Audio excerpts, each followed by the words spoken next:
अस्सलाम वालेकुम। सुबह से आगे मैं बहुत खुशामदीद, मैं हूँ शिफा यूसुफ से और मैं हूँ वैस मंगलवाला। मेरी तरफ से भी आप सबको अस्सलाम वालेकुम। खुदा का शुक्र है कि उसने हमें ये सुबह नसीब फरमाई और आज के प्रोग्राम का आगाज़ करते हैं काम की बात से, अच्छी बात से। और वो आगाज़ मैं कर देता हूँ। आज कर दें, अच्छी बात है। और क्या अच्छी बात है कि अच्छी बात से आगाज़ किया जाए।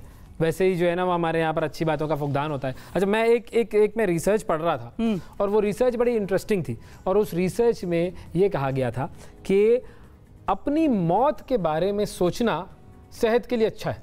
अच्छा है? हाँ, ऐसा है। अब पता नहीं, ये उन्होंने रिसर्च की थी। अब ये रिसर्च जो थी जब यहाँ पर मेरे सामने आई तो मैंने तो उसको लिंक किया इस तरीके से कि वो जो एक शेर है ना, आगाह अपनी मौत से कोई बशर नहीं है, सामान 100 बरस का पल की खबर नहीं। हाँ। तो हमें वैसे पल की खबर होती नहीं है, सामान तो हम 100 बरस का कर लेते हैं, लेकिन वो जो हमारा रिलीजन हमें ये सिखा रहा होता है कि आपको अपनी मौत के बारे में सोचना चाहिए, गौर फिक्र करनी चाहिए। आपको पता होना चाहिए कि ये दुनिया जो है वो जिंदगी खत्म नहीं होगी, यहाँ पर आपको जाना है आगे। सब और कुछ लोगों का ये भी मानना है कि आप ऑन एंड ऑफ 2 जगहों का चक्कर जरूर लगाएं, एक अस्पताल और एक कब्रिस्तान। आपको जिंदगी की हकीकतें ब्लैक और व्हाइट में नजर आएंगी। वैसे इस दुनिया में ब्लैक और व्हाइट कुछ नहीं है, ग्रे एरिया ज्यादा है, लेकिन उधर आपको सब कुछ ब्लैक और व्हाइट में नजर आ जाएगा। बिल्कुल। अच्छा, अब उसमें जो रिसर्च हुई उसमें उन्होंने ये बताया कि 11% लोग ऐसे हैं दुनिया में तकरीबन जो सिर्फ इस जो जिंदगी में अपनी या रोजमर्रा की जिंदगी में अपनी मौत के बारे में सोचते हैं। अच्छा, उसके अलावा बाकी तमाम लोग भूले बैठे होते हैं, अपनी जो मौत है उसको भूले बैठे हैं। सही है। और रोजमर्रा की जो जिंदगी के काम है, यानी कि यही जो कि होस्टिंग करना, प्रोग्राम करना या जिंदगी के जो भी उनके काम है उसमें वो लगे हुए होते और वो उसके अलावा कुछ भी नहीं सोच रहे होते। वो सिर्फ उसी 9 to 5 या 9 to 6 जो भी उनका जिंदगी का कारोबार है, पैसा कमाने की दौड़ है, उसके अंदर लगे हुए हैं और वो सारा मामला उसका है। अच्छा, उन्होंने कोट किया था बुद्धा को। अच्छा, कि बुद्धा ने जो अपनी आइडियोलॉजी जो दुनिया के सामने दी, उसके अंदर उसका भी एक बड़ा अहम जुज था कि लोग कब्रिस्तानों में जाकर ऑब्जर्व करें, वहाँ जाकर बैठे। मुझे बुद्धा का तो नहीं पता था, मैंने तो वैसे ही कह दिया था, लेकिन ये कि हम में भी आपके अंदर भी एक बुद्धा की रूह है ना? बुढ़ी रूह नहीं, बुद्धा की रूह, बुद्धा वाली एक फीलिंग, एक बुद्धिमान है। मेरे से बुद्धि आप लोग लिया करें। जी, मैं बुद्धि की बातें करती रहती। बिल्कुल, आप बुद्ध के दिन बुद्धि की बातें करें, आज आप ना करें। तो मंगल का क्या होगा फिर? मंगल के दिन मैं कर लूंगा। बस सही, फिर वो ये हम डिवाइड कर लेंगे इस तरीके से कर लेंगे। अच्छा, लेकिन ये कि वाकई ये जो है ना इंसान को जरा सोचने पर मजबूर करता है ये मामला, कि जब आप सोचते हैं कि हाँ यहाँ पर मामला ख़त्म नहीं होना है, इससे आगे बहुत कुछ है, ये सब कुछ एक टेस्ट है, ये मेरा जो है वो एक इम्तिहान है, इस इम्तिहान में जैसी कारकर्दगी होगी उसके मुताबिक मुझे जज़ा और सज़ा मिलेगी। और यहाँ पर जो जुल्म हो रहे हैं, जो ज़्यादतियाँ हो रही हैं सबके साथ, उन सब का हिसाब होना आखिर में है। तो ये पूरे माशरे के लिए सेहतमंद चीज़ हो जाएगी। बिल्कुल ऐसा ही है। ठीक है जी, तो ये तो खैर एक छोटी सी बुद्धि की बात हमने आपको बता दी कि इससे जो है बुद्धि ले लें। और आगे बढ़ते हैं जी, और आपको बताते हैं कि आज हम अपने प्रोग्राम में आपकी जो मुलाकात करवाने वाले हैं, ये अगस्त का महीना बिल्कुल ख़त्म होने वाला है, लेकिन अगस्त के महीने को ख़त्म होने का मतलब ये नहीं है कि हम आज़ादी के हमने शुरू किया है वो बड़े लोगों को बड़ा पसंद आया, हमें खुद भी वो बड़ा पसंद आया, तो हम उसको ऑन एंड ऑफ कैरी करते रहेंगे। बिल्कुल, ये हमारा सिलसिला है जिसका नाम है अमेजिंग पाकिस्तानीज़।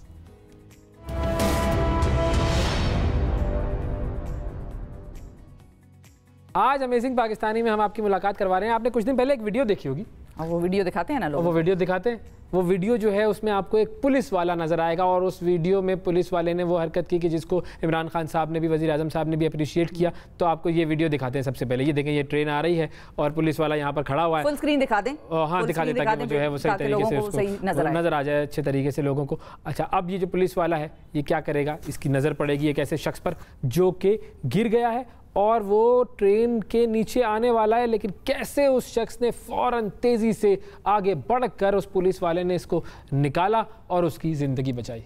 ये सोशल मीडिया पर बड़ी वायरल हुई ये वीडियो। जमील अहमद साहब इन भाई का नाम है और खैरपुर से इनका ताल्लुक़ है, सिंध से इनका ताल्लुक़ है और खान साहब ने भी इनको अप्रिशिएट किया, पूरी कौम ने इनको अप्रिशिएट किया। तो ये आज हमारे अमेजिंग पाकिस्तानी हैं, इनसे बात करते हैं हम। अस्सलाम वालेकुम जमील साहब, बहुत शुक्रिया प्रोग्राम में वक्त देने के लिए। सबसे पहले तो थोड़ा सा अपने बारे में ज़रा हमसे तारुफ़ करवाइए हमारी नाज़रीन से कि आप कब से पुलिस में हैं, किस रैंक में हैं, भर्ती कैसे हुए थे? मैं 2014 का अपॉइंटमेंट हूँ और मेरी रैंक जो है पुलिस कांस्टेबल है और मैं जो है अल्हम्दुलिल्लाह मेरिट पे भर्ती हुआ हूँ जी। सही है। तो जब आपकी ये वीडियो वायरल हुई तो आपको कब और कैसे पता चला? मेरी वीडियो का मुझे सोशल मीडिया के ज़रिए पता चला और वीडियो जो है किसने शेयर की, ये मुझे कतई इल्म नहीं था। सही, तो ये जो वाक़या था असल में ये वैसे तो लोगों को नज़र आ रहा है कि क्या हुआ और कैसे आपने उस शख्स की जान बचाई, तो ज़रा अपने अल्फाज में ये वाक़या हमारे नाज़रीन के लिए बताइए प्लीज़। जैसा कि 8 मुहर्रमुल हराम की हमारी रेलवे स्टेशन खैरपुर पे ड्यूटी लगी थी, उसे एक दिन पहले जनाब एसएसपी खैरपुर ज़फ़र मलिक इकबाल साहब ने हमें रोल कॉल दी और उसमें इंस्ट्रक्शन जारी की कि सबसे पहले हमारा जो अवलिन फ़र्ज़ है वो इंसान ज़ात की जान और माल की हिफाजत करना है। बिल्कुल, इसी चीज़ों को मद्देनज़र रखते हुए हम जब रेलवे स्टेशन खैरपुर पे ड्यूटी पे तैनात हुए तो मैंने देखा कि अचानक चलती हुई ट्रेन से एक अज़ादार नीचे गिर गया था, जिसको फ़ौरन मैंने जाके ट्रेन के नीचे से निकाल लिया। जैसे ही मैंने उस अज़ादार को ट्रेन के नीचे से निकाला तो उसके दूसरे अज़ादार भी आए और उसको फ़र्स्ट एड के लिए अपने साथ ले गए। बिल्कुल सही है। अच्छा, तो इस वाक़े के बाद जब आपने उस अज़ादार की जान बचाई तो आपको आपके डिपार्टमेंट की तरफ से शाबाश कैसे मिली? मेरे लिए पुलिस लाइन खैरपुर हेडक्वार्टर में एक तकरीब मुनक़िद की गई, जिसमें जनाब एसएसपी साहब ज़फ़र मलिक इकबाल साहब और डीआईजी साहब, आरपीओ साहब, जिन्होंने मुझे शील्ड भी पेश की और CC3 भी दिया और मुझे इनामात से भी नवाजा। और माशाल्लाह आईजी साहब, क्या बात है, और ये कितना अच्छा लग रहा है ये देख रहे हैं। कमाल, वैसे जी सब गले मिल रहे हैं इनसे और शाबाश, जब वो बड़ों की तरफ से शाबाश मिलती है ना तो और मोटिवेट होती है। बिल्कुल, शाबाश शिफा, आप भी अच्छा काम करती रहती है। जमील साहब की तरफ जाते हैं। जमील साहब ये बताएं कि इमरान खान साहब ने भी, वज़ीर आज़म साहब ने भी आपके लिए बड़ी शाबाश ट्वीट की थी, ये तो सबसे बड़ी शाबाश थी आपकी। तो आपके लिए जब ये पैगाम उन्होंने दिया तो उस वक्त आपके क्या एहसास थे? ये मुझे पता चला कि जनाब वज़ीर आज़म साहब ने मेरी वीडियो जो है सोशल मीडिया पे ट्वीट की है और मेरे हौसले और बुलंद हो गए हैं। बिल्कुल सही है, बिल्कुल सही है। तो अब आगे के आपके क्या इरादे हैं? पुलिस में कहाँ तक जाना चाहते हैं? कौन सा रैंक आप सोचते हैं कि आपने यहाँ तक पहुँचना है? हर इंसान की ख्वाहिश होती है कि वो अपने मुल्क व कौम की खिदमत करे। बिल्कुल, अगर मुझे मौका दिया गया तो इंशाल्लाह मैं इससे भी आगे अपने मुल्क व कौम की दिलो जान से और नेक नियत से खिदमत करूँगा। जी ज़रूर ज़रूर, माशाल्लाह। अच्छा, ये जो वाक़या हुआ आखिर में अगर हमें ये भी बताइए आप कि इस वाक़े के बाद आपके जो दोस्त हैं, अहबाब हैं, जो फैमिली है आपकी, वो तो बड़ा फ़ख्र करते होंगे आप पर, बड़ा मतलब वैल्यू में इजाफा हो गया होगा। जी अल्हम्दुलिल्लाह, ये मेरे माँ बाप की दुआएं हैं और बिल्कुल मेरे जो गांव वाले, जो अड़ोस पड़ोस के दोस्त हैं या मेरे पुलिस के जवान जो भी हैं, वो मुझ पे फ़ख्र करते हैं और मेरा पूछते हैं कि जमील कहाँ है, जमील कहाँ है, और जैसे आप मुझ तक पहुँचे हैं। माशाल्लाह, माशाल्लाह। कमाल। वैसे जमील साहब, आपने जो काम किया है वो वाकई बहुत अच्छा काम है, बड़ा काम है। और ये वो अफसर हैं, उन अफसरान में से हैं जो ड्यूटी पर हाजिर थे। यानी कि फिजिकली तो बहुत सारे लोग हाजिर होते हैं, लेकिन वो मेंटली, एक तो ये है जिंदगी में हमारी बड़ी एक फसाद की जड़, उस पे लगे हुए होते हैं। कानों में टूटियां डाल, इसको हमारी अम्मी कहती हैं टूटियां, तो कानों में टूटियां डाल के अपना मगन है। पुलिस वाले को परवाह ही नहीं है कि आसपास क्या आवाज आई, कोई बम फटा, कोई गोली चली, उसको पता ही नहीं है। तो कम से कम आप फिजिकली भी, मेंटली भी और इमोशनली भी आप उस जगह पर, मौके पर मौजूद थे। और ऐसा ही होना चाहिए तमाम पुलिस के लिए, जो है वो यही होना चाहिए। बहुत सारे हमारे यहाँ पर अच्छे पुलिस वाले हैं, बहुत सारे अच्छे हैं, लेकिन ऐसे भी हैं जहाँ पर मसाइल हैं। तो सारे जो हैं वो चीज़ों को मद्देनजर रखना चाहिए। आप जैसे पुलिस अफसरान की इस कौम को ज़रूरत है, आप लोग कौम का फ़ख्र हैं, कौम का सरमाया है और पूरी कौम को आप पर नाज है। बहुत शुक्रिया अदा करेंगे जमील साहब, वक्त दिया आपने। और नाज़रीन, वक्फा लेते हैं, वक्फे के बाद दोबारा हाजिर होते हैं।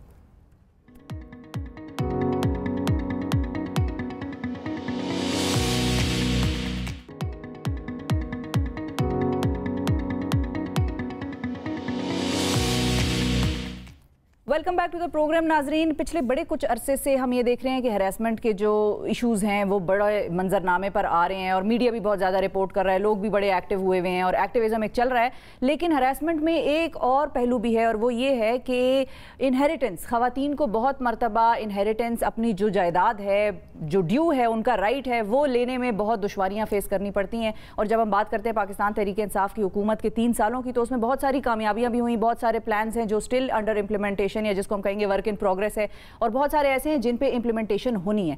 तो अब इस हवाले से इनहेरिटेंस लॉज क्या हैं और इस गवर्नमेंट का क्या फोकस है, उस हवाले से हम बात करेंगे। हमारे साथ मलिका बुखारी साहिबा हैं जो कि पार्लिमानी सेक्रेटरी बराए कानून और इंसाफ हैं। अस्सलाम वालेकुम मलिका।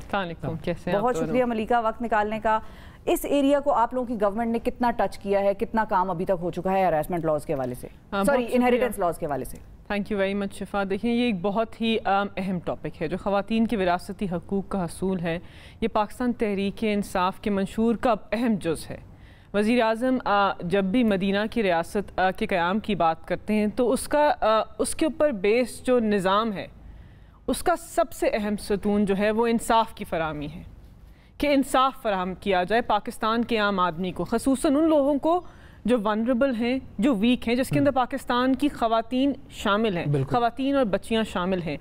तो अगर आप वज़ीर आज़म की तकरीरों का मुताला कर लें जो उन्होंने की थी इक़्तिदार में आने से पहले, तो सबसे अहम बात यह की थी कि जब मैं इक़्तिदार में आऊँगा, जब मैं पाकिस्तान का वज़ीर आज़म मुंतखब होऊंगा तो मैं ख़वातीन को विरासती हकूक़ दिलवाऊँगा। और उन्होंने अपने वादे को पूरा किया। जब हम वज़ारत कानून और इंसाफ में मैंने अपना मनसब संभाला, वज़ीर कानून और इंसाफ आए, तो वज़ीर आज़म ने सबसे पहले कहा कि आप पाकिस्तान के अंदर बेहतरीन ख़वातीन के विरासती हकूक़ का कानून लेकर आएँ। उस कानून का नाम enforcement of women's property rights है। इस्लामाबाद के अंदर वो कानून नाफिज है, खैबर पख्तूनख्वा के अंदर नाफिज है, और साथ साथ पंजाब के अंदर भी ये कानून नाफिज हो चुका है। और जो 10 साल तक 16 साल तक 13 साल तक तवील केसेस चलते थे कोर्ट्स के अंदर, सिविल सूट्स चलते थे, ये कानून उन केसेस जो है उनको ख़त्म कर देगा। तो इस कानून में ऐसी कौन सी चीज़ है जो कि हर खातून को जानना ज़रूरी है? देखिए, सबसे पहली बात तो ये कि पाकिस्तान की ख़वातीन जान ले कि मुल्क के अंदर जो भी ऑम्बड्स पर्सन्स बराए हरास ख़वातीन हरास की हैं, harassment against women at work place की जो ऑम्बड्स पर्सन्स हैं, एक वफाक के अंदर हैं और सूबों के अंदर भी हैं, उनके पास अब ये इख्तियार है कि वो अज खुद नोटिस ले सकें या वो खुद खातून कंप्लेंट करें या उनके बिहाफ पे कोई NGO या उनकी दोस्त कंप्लेंट करे कि उनको उनकी जायदाद से महरूम किया जा रहा है। तो वो जो ऑम्बड्स पर्सन्स हैं वो DC को डायरेक्शन देंगी 60 दिनों के अंदर कि जायदाद की मुंतकली को यकीनी बनाया जाए। देखिए, सबसे अहम बात यह है कि जायदाद मिल भी जाती थी ना अगर कोर्ट से, तो उसकी मुंतकली को कोई यकीनी नहीं बनाता था। रियासत के इदारे हमारे हुकूमत में आने से पहले ये काम नहीं कर पा रहे थे, लेकिन अब इस कानून के मुताबिक DC ने ऑम्बड्स पर्सन को रिपोर्ट देनी है 15 दिन के अंदर कि मैंने आपकी जो डायरेक्शन है उसको मुकम्मल किया है। तो अगर पाकिस्तान के अंदर बच्चियां और ख़वातीन ये प्रोग्राम देख रही हैं तो उनको आपके प्रोग्राम के तवस्सुत से हम एक अहम पैगाम देना चाहते हैं कि रियासत आपके साथ खड़ी है। सही, रियासत के सारे इदारे आपके साथ हैं। उस इदारे तक जाना है, पहुंचना है किसी भी तरीके से भी। कानून नाफिज हो चुका है, कानून पे अमल दरामद कराया जा रहा है। दीगर सूबों के अंदर ये केसेस आगे बढ़ रहे हैं। नादरा भी इसके अंदर इन्वॉल्व है और वफाकी मोतसिब के पास बहुत ही स्ट्रॉन्ग और ब्रॉड पावर्स हैं। उनको हमने बहुत सारे पावर्स दे दिए कि वो डायरेक्शन पास करें, वो DC को डायरेक्ट करें, वो इन्वेस्टिगेशन करें, रिकॉर्ड की तलबी करें। तो ये जो लंबा प्रोसेस था ना 10 सालों का, ये 60 दिन के अंदर मुकम्मल हो जाएगा। अच्छा, और एक चीज़ सिर्फ जो मैं पूछना चाह रही हूँ, क्या ये तो अभी इनहेरिटेंस के हवाले से नोटिस ले सकते हैं, क्या ये हरासमेंट का भी कोई ऐसा केस है जिसपे कि ये खुद वफाकी मोतसिब या सूबाई मोतसिब खुद नोटिस ले सके और कहे कि ये चल रहा है, मीडिया में देख लिया, न्यूज़पेपर में छपा हुआ केस देख लिया और उस पर नोटिस ले लें? देखिए, जो harassment against women at work place का कानून है उसी के अंदर हमने सेक्शन 7 के अंदर अमेंडमेंट करके तरमीम करके उनको ये हकूक़ दिए हैं, ये पावर्स दिए हैं कि वो इनहेरिटेंस के केसेस सुन सकें। लेकिन उनके पास ख़वातीन के अंदर जो वर्क प्लेस के ऊपर, काम की जगहों के ऊपर हरासमेंट होती है उसका नोटिस लेने के पावर्स हैं। उनके पास हैं और उनके पास कंप्लेंट्स जाती हैं और वो कंप्लेंट्स सुनती भी हैं, क्योंकि इनकी नौयत ऐसी होती है कि ख़वातीन इसकी तशहीर नहीं करना चाहती, तो ये मीडिया में इतने डिस्कस नहीं होते। लेकिन ऑम्बड्स पर्सन्स अपना काम कर रही हैं, बेहतर कर सकती हैं। सही। अच्छा, जो इनहेरिटेंस के हवाले से बात हो रही थी, तो केस दो तरह के हो सकते हैं ना। एक केस ये हो सकता है कि अभी किसी के वालिद का इंतकाल हुआ और उसकी जो जायदाद है वो उनको मिलनी है, लेकिन बाकी रिश्तेदार या भाई बहन ये वो जो भी है वो प्रॉब्लम कर रहे हैं। तो एक इवेंट अभी हुआ है और उसकी उन्होंने कंप्लेन कर दी। कभी कभी ऐसा भी होता है कि इंतकाल हो चुका होता है, जायदाद में उनको हिस्सा नहीं दिया गया होता और वो जायदाद जो है वो दूसरों के नाम पर ट्रांसफ़र भी हो चुकी होती है, तो अब उस वाक़े को कुछ अरसा भी गुजर चुका होता है। तो क्या ऐसे केसेस को भी डील किया जा सकता है, उनका भी कोई हल होता है? जी बिल्कुल। देखिए, इसके अंदर एक शिक हमने डाल दी है कि अगर केस चल भी रहा हो सिविल कोर्ट के अंदर, तब भी वफाकी मुहतसिब बराए ख़वातीन की हरास की वो इसका अस खुद नोटिस ले सकती हैं। अच्छा। अगर केस मुकम्मल हो जाए और गैर कानूनी तौर पर उनको जायदाद नहीं दी जाए, तब भी वो इनको कंप्लेंट कर सकती हैं कि मेरे साथ नाइंसाफ़ी हुई है, 10 साल पहले मेरे हकूक़ को मुझसे महरूम किया गया, मुझसे लिया गया है और गैर कानूनी तौर पर लिया गया है। तो उनकी बड़ी ब्रॉड रीमिट है, इस किस्म के केसेस को वो आज खुद सुन सकती हैं, कंप्लेंट भी ले सकती हैं। तो ख़वातीन के पास एक बहुत अच्छा फोरम मौजूद है जिसको रियासत ने कायम किया था कुछ साल पहले, और उसके अंदर एक खातून ही आपकी कंप्लेंट सुनेगी। उसके अंदर जो प्रोसेस है वो भी सिंप्लीफाई होगा, आसान होगा। कोर्टों के अंदर लंबा प्रोसेस होता है, लंबे शवाहिद देने पड़ते हैं, हर औरत की नहीं होती अप्रोच कोर्ट तक। तो आप जा सकती हैं ऑम्बड्स पर्सन्स के पास, और आप दीगर इदारों को भी देखिए ना। कानून के अंदर पाकिस्तान का जो फौजदारी कानून है उसके अंदर तो ये क्रिमिनल ऑफेंस है, ये एक जुर्म है।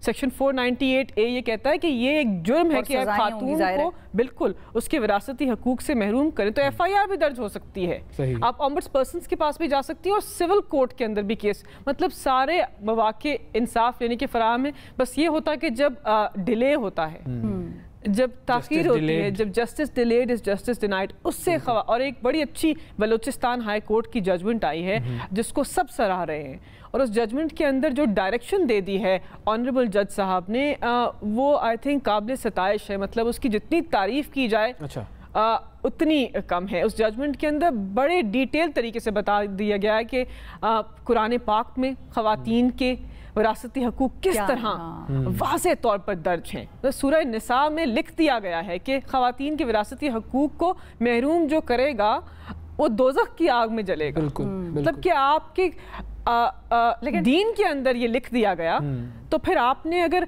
दीन के उसको टीचिंग्स को फॉलो नहीं किया, तो फिर आप शरीयत की, दीन की जो है वो खिलाफ वर्जी कर रहे हैं। कुरान पाक में दर्ज हो गया तो इससे आगे क्या करें? बिल्कुल सही है, लेकिन हदीस भी है इसके ऊपर, वहाँ पे सजाएं भी बड़ी साफ क्लियर हैं। हमारे यहाँ वो सजा तक मामला जाता नहीं है, अगली पार्टी का बड़ा तगड़ा कोई वकील शकील आ जाता है और वो केस दरमियान में। और ये मर्दों को भी प्रॉब्लम होती है, सिर्फ खवातीन को विरासत का नहीं, भाई ने भाई की जायदाद नहीं दी, मारी हुई है, भाई खुद फौत हो गया, छोटा भाई रह गया तो छोटे भाई ने वो हड़प ली, उसके बच्चे महरूम हो गए। तो ये सारे केसेस, सजाओं की इम्प्लीमेंटेशन कितनी ज़रूरी है आपके ख्याल में? देखिए, बात यह है कि इससे पहले एक माइंडसेट का चेंज भी है ना, कि जो रियासत के सारे इदारे हैं, पुलिस है, ऑम्बड्स पर्सन्स का अपना इदारा है, रेवेन्यू डिपार्टमेंट है, कोर्ट के जो एम्प्लॉइज़ हैं, ये हमारे मौज़िज़ जजेस हैं लोअर कोर्ट के, ये माइंडसेट को भी चेंज करना है हमने। अगर हुकूमत की तरफ से एक वाज़े मौक़िफ़ आ जाता है कि ख़वातीन के विरासती हकूक़ को हर तरीके से आपने महफूज करना है, बिल्कुल उनको मुंतकली करनी है, उनको तहफ़्फ़ुज़ देना है, तो फिर रियासत के जो इदारे हैं वो भी फिर चौकन्द हो जाते हैं। वो भी ये सोचते हैं, ड्यूटी बेरर्स भी सोचते हैं कि अगर वज़ीर आज़म पाकिस्तान कह रहे हैं कि विरासती हकूक़ से महरूम करना बहुत संगीन जुर्म है और इसके खिलाफ हम एक्शन लेंगे, तो फिर इदारे मुतहर्रिक होते हैं। वो माइंडसेट जो है वो इतना इफेक्टिव नहीं होता, क्योंकि कहना तो अभी जैसे आपने कहा कि भाई वो तो कुरान में भी लिखा हुआ है, लेकिन वो भी इतना इफेक्टिव उस वक्त तक नहीं होता जब तक उसकी सजा का डर ना हो। इम्प्लीमेंटेशन तो हो रही है ना। आप देखिए, सारे ड्यूटी बेरर्स को ये पता है कि हमारी अव्वलीन तरजीह है विरासती हकूक़ की तहफ़्फ़ुज़, तो ये मैसेज चला गया है, फिर ये एक लॉ आ गया, उसको अमल दरामद कर रहे हैं, इम्प्लीमेंटेशन को वज़ारत कानून और इंसाफ खुद देख रहे हैं। कोई मेंशन है सजाएं इस वक्त हमारे कवानीन में कि अगर कोई इस तरह करता है तो उसको क्या सजा दी जाती है? सेक्शन 498A है, उसके मतलब उसके मुताबिक तो एक संगीन जुर्म है, ठीक है। और जो सिविल केसेस हैं वो ऑम्बड्स पर्सन जो है उसके पास चलते हैं, और फिर सिविल कोर्ट के अंदर भी केस चल सकता है। तो सजा तो तयन कर दी गई है, लेकिन सजा कोई, इस जजमेंट के अंदर ये भी लिखा है कि खवातीन नहीं आती आगे अपने भाई के खिलाफ, अपने चाचा के खिलाफ, अपने घर के मर्दों के खिलाफ खवातीन सेक्शन 498A का केस रजिस्टर नहीं करती क्योंकि फैमिली टूटने का डर होता है, फिर वो मुआशी तौर पर उन पर डिपेंडेंट होती हैं। तो ये सब चीज़ें आइडेंटिफाई की गई, ये मुश्किलात दरपेश है खवातीन को, हमने इसको बेहतर करना है। ज़्यादा बेहतर हमने उनको तहफ़्फ़ुज़ ज़िंदगी में भी ये सारे मामला तय करें कि उसके औलादों के साथ क्या होना है, ये बड़ा इंपॉर्टेंट है। अच्छा, अब इसके अंदर हमारे जो रिलीजियस स्कॉलर्स हैं उनका एक बड़ा किरदार है, तो ये जो कवानीन है इनके अंदर they are all on board. बिल्कुल, इनफैक्ट जो सदर पाकिस्तान है, मोहतरम सदर पाकिस्तान है, वो इसके अंदर बड़ा इंटरेस्ट ले रहे हैं। तो कुछ माह पहले हमने एक बैठक थी, एक बड़ा इवेंट था प्रेसिडेंसी के अंदर, जहाँ पर विरासती हकूक़ के बारे में कुरान की रोशनी में, कुरान पाक की रोशनी में, पाकिस्तान के कवानीन की रोशनी में बात हुई थी। और वहाँ पर दीगर उलमा थे, वो आए, उन्होंने इस बात की तायद की कि जुमे का जो खुतबा है उसके अंदर ख़वातीन के विरासती हकूक़ के ऊपर बात होनी चाहिए कुरान पाक की रोशनी में और जो इस वक्त कानून नाफिज हैं उनकी रोशनी में। तो उलमा के साथ हम बहुत कोऑर्डिनेटेड एफर्ट कर रहे हैं। सदर पाकिस्तान इस एफर्ट को ख़ुद लीड कर रहे हैं और उनको भी मैं खिराज तहसीन पेश करना चाहती हूँ कि वो इतना इंटरेस्ट लेते हैं ख़वातीन के इश्यूज़ के अंदर, और ये सिलसिला अब आगे बढ़ रहा है। अब हम ऐसा कर रहे हैं कि जो एक आगाही की कैंपेन है उसको मसाजिद के अंदर, इमाम बारगाहों के अंदर हम फैला रहे हैं। हम लीफलेट्स बना रहे हैं, खुतबों को हम डिटेल कर रहे हैं कि किस तरह एक मुनज़्ज़म तरीके से हम ख़वातीन के विरासती हकूक़ की आगाही जो है उसके निज़ाम को आगे बढ़ाएंगे, क्योंकि बहुत सारे लोग तो जानते भी नहीं हैं, ख़वातीन को इतनी आगाही भी नहीं है कि एक्चुअली उनके हकूक़ क्या है। फिर यह है कि आपने अपने मर्द हजरात को मसाजिद के थ्रू, इमाम बारगाहों के थ्रू बताना है कि ये कुरान में दर्ज है, बिल्कुल इसकी खिलाफ वर्जी मुमकिन नहीं है एक इस्लामी रियासत के अंदर। तो ये मैसेज देना और कहना, और उलमा ने कहना, अपने मेंबर से कहना, ये बड़ी अहम बात है और इसका एतराफ़ भी है। और मैं कहना चाहती हूँ कि जितने भी उलमा उस इवेंट में आए थे उन सब ने सपोर्ट किया इस इक़दाम को और सब ने इसकी तायद भी की। तो अब पाकिस्तान के अंदर दीगर जो हमारे उलमा हैं वो विरासती हकूक़ के बारे में बड़ा स्ट्रॉन्गली फील करते हैं। उनका जो व्यू है वो बिल्कुल कुरान पाक की रोशनी में, कानून की रोशनी में वो उसके तहफ़्फ़ुज़ की तायद करते हैं। तो ये सिलसिला भी आगे बढ़ेगा। साथ साथ हम अमल दरामद कानून को खुद कराएंगे, रियासत अमल दरामद कराएंगे, और फिर वज़ीर आज़म तो इसकी खुद पैरवी कर रहे हैं, वो खुद सुपरविजन कर रहे हैं और वो खुद देख रहे हैं कि किस तरह ये निज़ाम बेहतर होता है ताकि ख़वातीन को तहफ़्फ़ुज़ मिल सके। ठीक है, अब जो ये 3 साल का आप लोगों का प्लान गुजरा, सारे इवेंट एवेल्यूएशन, आप लोगों की अपनी मिनिस्ट्री का अब जो फाइनल टर्म का एक दौरानिया रह गया है 2 साल, उसमें क्या प्लान है? बड़े प्लान्स कौन से हैं जो आप लोगों ने जिसकी तरफ कदम बढ़ाना है या इम्प्लीमेंटेशन की तरफ जाना है मिनिस्ट्री ऑफ लॉ का? देखिए शिफा, हमने तो जिस दिन से ये मनसब संभाला है, हमने तो कवानीन को बेहतर करने का जो सिलसिला है उसको आगे बढ़ाया है। हमने देखा कि पाकिस्तान के कवानीन के अंदर कुछ खला था, कुछ लकूनास थे, कुछ बेहतरी की ज़रूरत थी। 18वीं तरमीम के बाद कुछ कवानीन ऐसे थे जो वफाक कर सकते थे, कुछ नहीं कर सकते थे। तो हमने सब चीज़ों को देखा और 2-3 बहुत अहम चीज़ें की। सबसे पहले तो जो दीवानी मुकदमात का सिलसिला है ना, सिविल प्रोसीजर कोड, वो बहुत अहम है, उसको हमने ठीक किया। अब हम उसकी इम्प्लीमेंटेशन के लिए आगे बढ़े, जिसके लिए वकला बरादरी जो है और हमारे मोअज़्ज़िज़ जजेस हैं उनको हम साथ लेकर चल रहे हैं ताकि उसके कानून को अमल दरामद कराएं, सिर्फ पास ना करवाएं, उसको अमल दरामद कराएं। साथ साथ हमने एक सक्सेशन का लॉ पास किया है, हमने नादरा को पावर्स दे दी। आप जानते हैं कि 14 दिन में आपको अपना सक्सेशन सर्टिफिकेट मिल सकता है अगर आप नादरा को अब एप्लीकेशन करें, और ये अब वर्ल्ड वाइड हो सकता है, सिर्फ पाकिस्तान के अंदर नहीं, ओवरसीज भी कर सकते हैं। डिफरेंट एम्बेसीज के अंदर जाके अपने वो फिंगरप्रिंटिंग का अमल कंप्लीट कर सकते हैं और ये इसका हिस्सा बन सकते हैं। उसके साथ साथ जो एंटी रेप लॉ है उसका जो पैसेज है वो अपने फाइनल स्टेजेस पे है। तो बस हम चाहते हैं कि एंटी डोमेस्टिक वायलेंस बिल, उसके बारे में भी बात करते हैं। जो एंटी रेप लॉ है वो सेनेट से इंशाल्लाह पास हो जाएगा तो कानून बन जाएगा, उसको फिर हमने नाफिज करना है, उसको हमने अमल दरामद कराना है, क्योंकि इस वक्त बच्चियों और ख़वातीन के साथ जो जिनसी ज़्यादती का संगीन जुर्म है वो बहुत आगे बढ़ रहा है। और जब तक हम कानून को बेहतर तरीके से नाफिज नहीं करेंगे और सज़ा को यकीनी नहीं बनाएंगे, संगीन नहीं, यकीनी नहीं बनाएंगे, तब तक ये जो संगीन जुर्म है इसके अंदर कमी नहीं आएगी।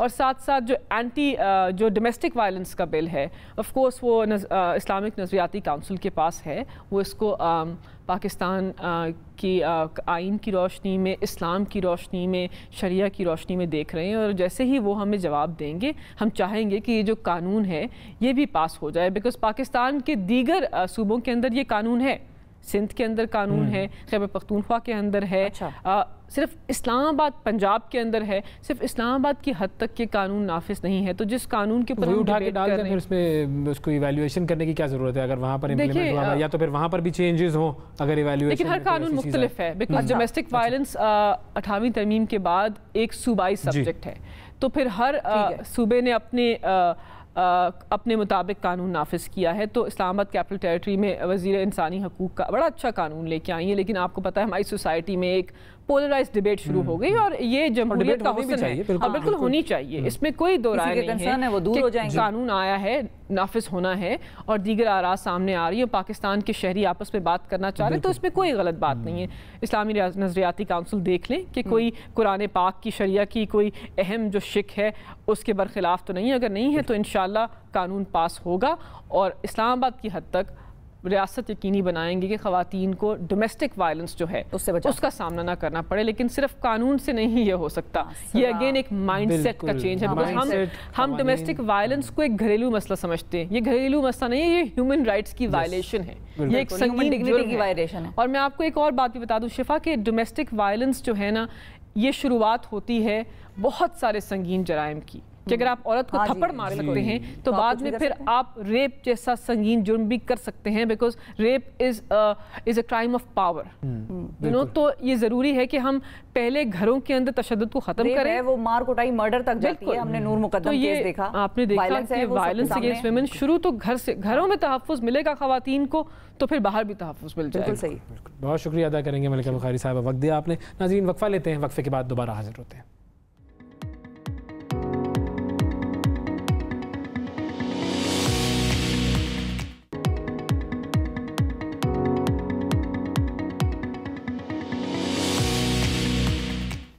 Welcome back to the program. नाजरीन, पूरे अगस्त के महीने में हमने आपको उन पाकिस्तानियों से मिलवाया है जिनकी की खिदमत है पाकिस्तान के लिए या दुनिया में वो कोई ऐसा काम कर रहे हैं जो कि काबिल तारीफ है। इस वक्त हमारे साथ स्टूडियो में जो खातून मौजूद हैं, ये फोर्ब्स की लिस्ट है, और फोर्ब्स की कुछ लिस्ट होती हैं जो लोगों की उन काबिलियत और उनकी जो सलाहियतें हैं उनकी बुनियाद पर बनती हैं। नेक्स्ट 1000 की लिस्ट में ये शामिल हैं, पाकिस्तान का नाम वहाँ पर भी रोशन कर रही हैं। और जो इनका मेन काम है वो एक टेक स्टार्टअप के हवाले से है, और इन्होंने किया ये है कि जो वीडियो गेम्स होती हैं, जो आमतौर पर हम देखते हैं हमारे बच्चे खेल रहे हैं और हम बड़ा तंग परेशान भी होते हैं कि बच्चा हर वक्त वीडियो गेम पे लगा है, अगर वो अच्छी चीज़ कोई सीख रहा है तो उसको लगे रहने दें थोड़ी देर के लिए।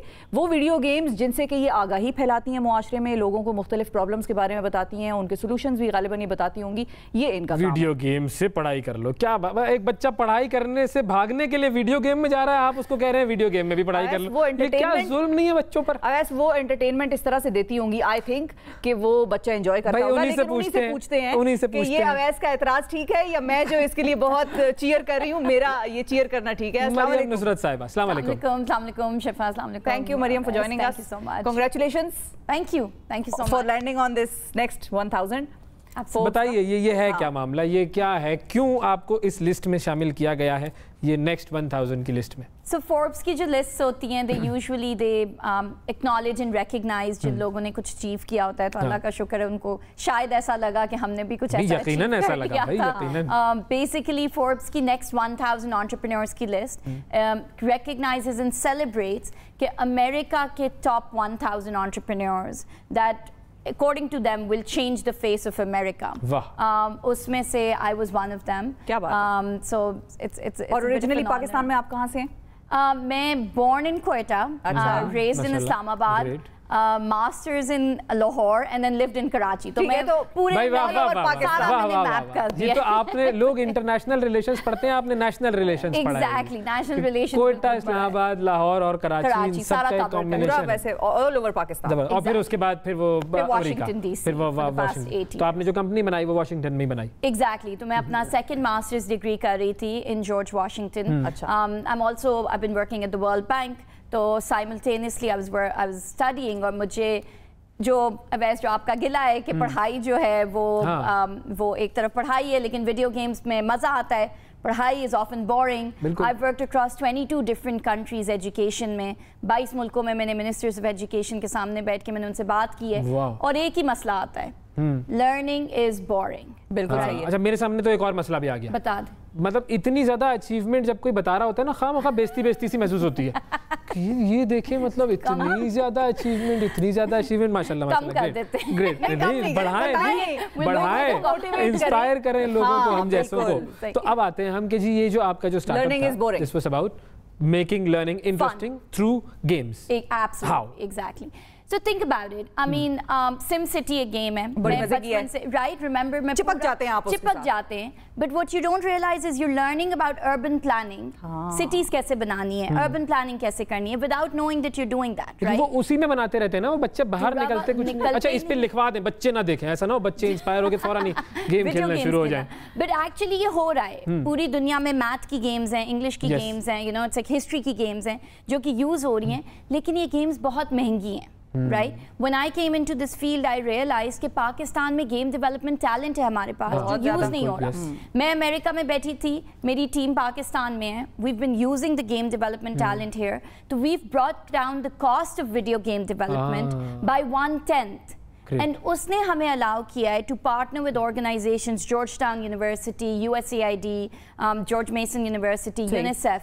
उनके साथ हमने गेम्स बनाई हैं reproductive health के ऊपर, climate action के ऊपर। तो कौन-कौन से गेम्स हैं, थोड़ा सा वो बताइए, कौन-कौन से गेम्स हैं और वो क्या-क्या करते हैं? Right, so जैसे जो हम डाउनलोड करें भाई, साथ-साथ इश्यूज भी बताइए कि इस गेम में कौन सा इशू हाईलाइट हो रहा है। So जैसे गेम है reproductive health के ऊपर, right? I mean the idea and it's actually being implemented, शुरू हुई थी वो नेपाल से, कि नेपाल के अंदर यूथ को बताया जाए कि फैमिली प्लानिंग क्या है, रिप्रोडक्टिव हेल्थ क्या है, अपनी आप हेल्थ को अच्छा कैसे बनाना। And this is age appropriate. And this is age appropriate. So this was for older youth, right? Okay. Teenagers, older teenagers, and all of that. वो age appropriate भी बस चेक करना होता है, क्लिक करना होता है, आ तो जाता है गेम, बहरहाल उसकी कोई but it's good information, right? Information है जरूर, kids have access to everything, so might as well. अब फिर उसको आप लोगों ने उसको हम लेकर गए within the first month there were 10,000 downloads within Nepal, right, with amongst the Nepalese youth. हमने गेम बनाई जानवरों के ऊपर जो सलूक होता है, आपको याद होगा कोई 3 साल पहले there was a donkey that was brutally murdered, and that was what inspired it. तो उस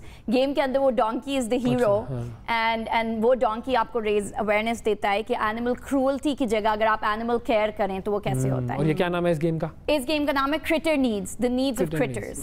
So it's about that. Then there's a COVID-19 awareness game, Corona Combat. Corona combat जो है वो उर्दू में भी है, इंग्लिश में भी है। वो गेम हमने 9 दिन में बनाई थी, and we just got it out there because हमने इट हैज डिफरेंट लेवल्स या क्या? Exactly, so it bust the myths around कोविड-19। आपको पता है कोविड-19 के बहुत ज्यादा मिस इन्फॉर्मेशन है। व्हाट्सएप इज पूरी ह्यूमन हिस्ट्री की मिथ्स एक तरफ और कोविड की एक तरफ। 2 साल में मर जाएंगे आप वैक्सीन लगवाएंगे तो बहुत सारी मिथ्स आती हैं। I mean my own family I received this advice के बस चाय पी लो, गर्म पानी और लीमू पी लो और कोविड जो है वो नहीं आएगा। तो I mean these are well intentioned myths but they're not facts. तो WHO की वेबसाइट से we got inspired, we picked up all of the information from there and we used it.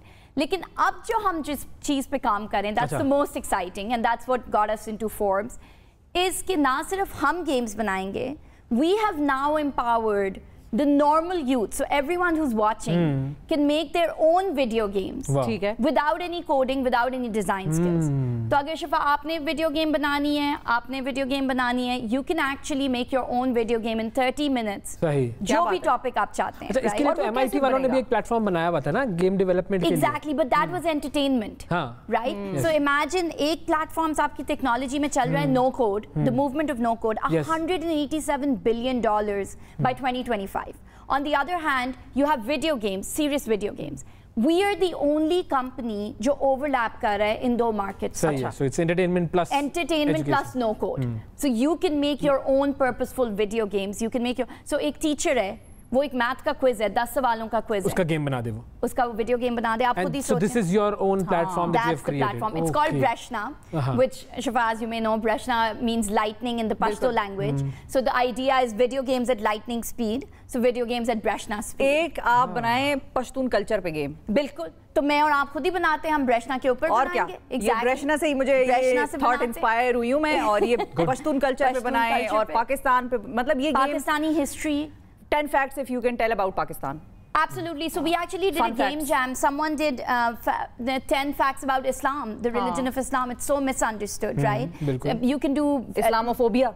Islamophobia. We actually did make a video game on Stereo White. But मैं और आप देखें great people थे. Exactly. कोई game कर लेंगे आप लोग. Great people think alike. Great minds think alike. बेहतरीन. देखें बात ये है कि कंपनी का असर होता है ना. चलो सोहबत का असर होता है तो मैं सोहबत का असर ले रहा हूँ.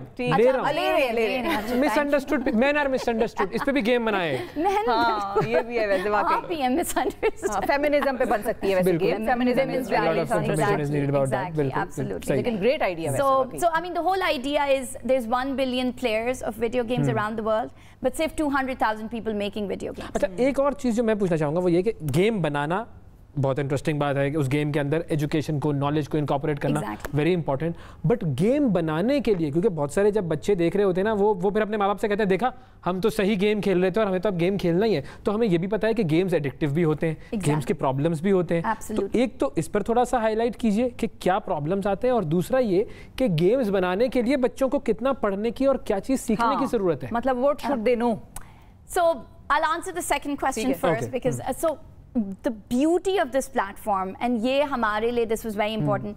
I am the founder of a tech startup. मैं बानी हूँ लेकिन मुझे कोई कोडिंग नहीं आती. तो मैंने अपनी टीम को एक वो बोला था कि मैं गेम बना सकूं. सही. कोई कोडिंग के बगैर किसी डिजाइन स्किल्स के बगैर normal person should be able to make a game in 30 minutes. Right. बच्चे हो जाएं आजकल टेक्नोलॉजी बच्चे they pick it up so fast. Teachers हैं आपके एजुकेशन इदारे हैं they should just be able to go in there. जैसे टिकटॉक है.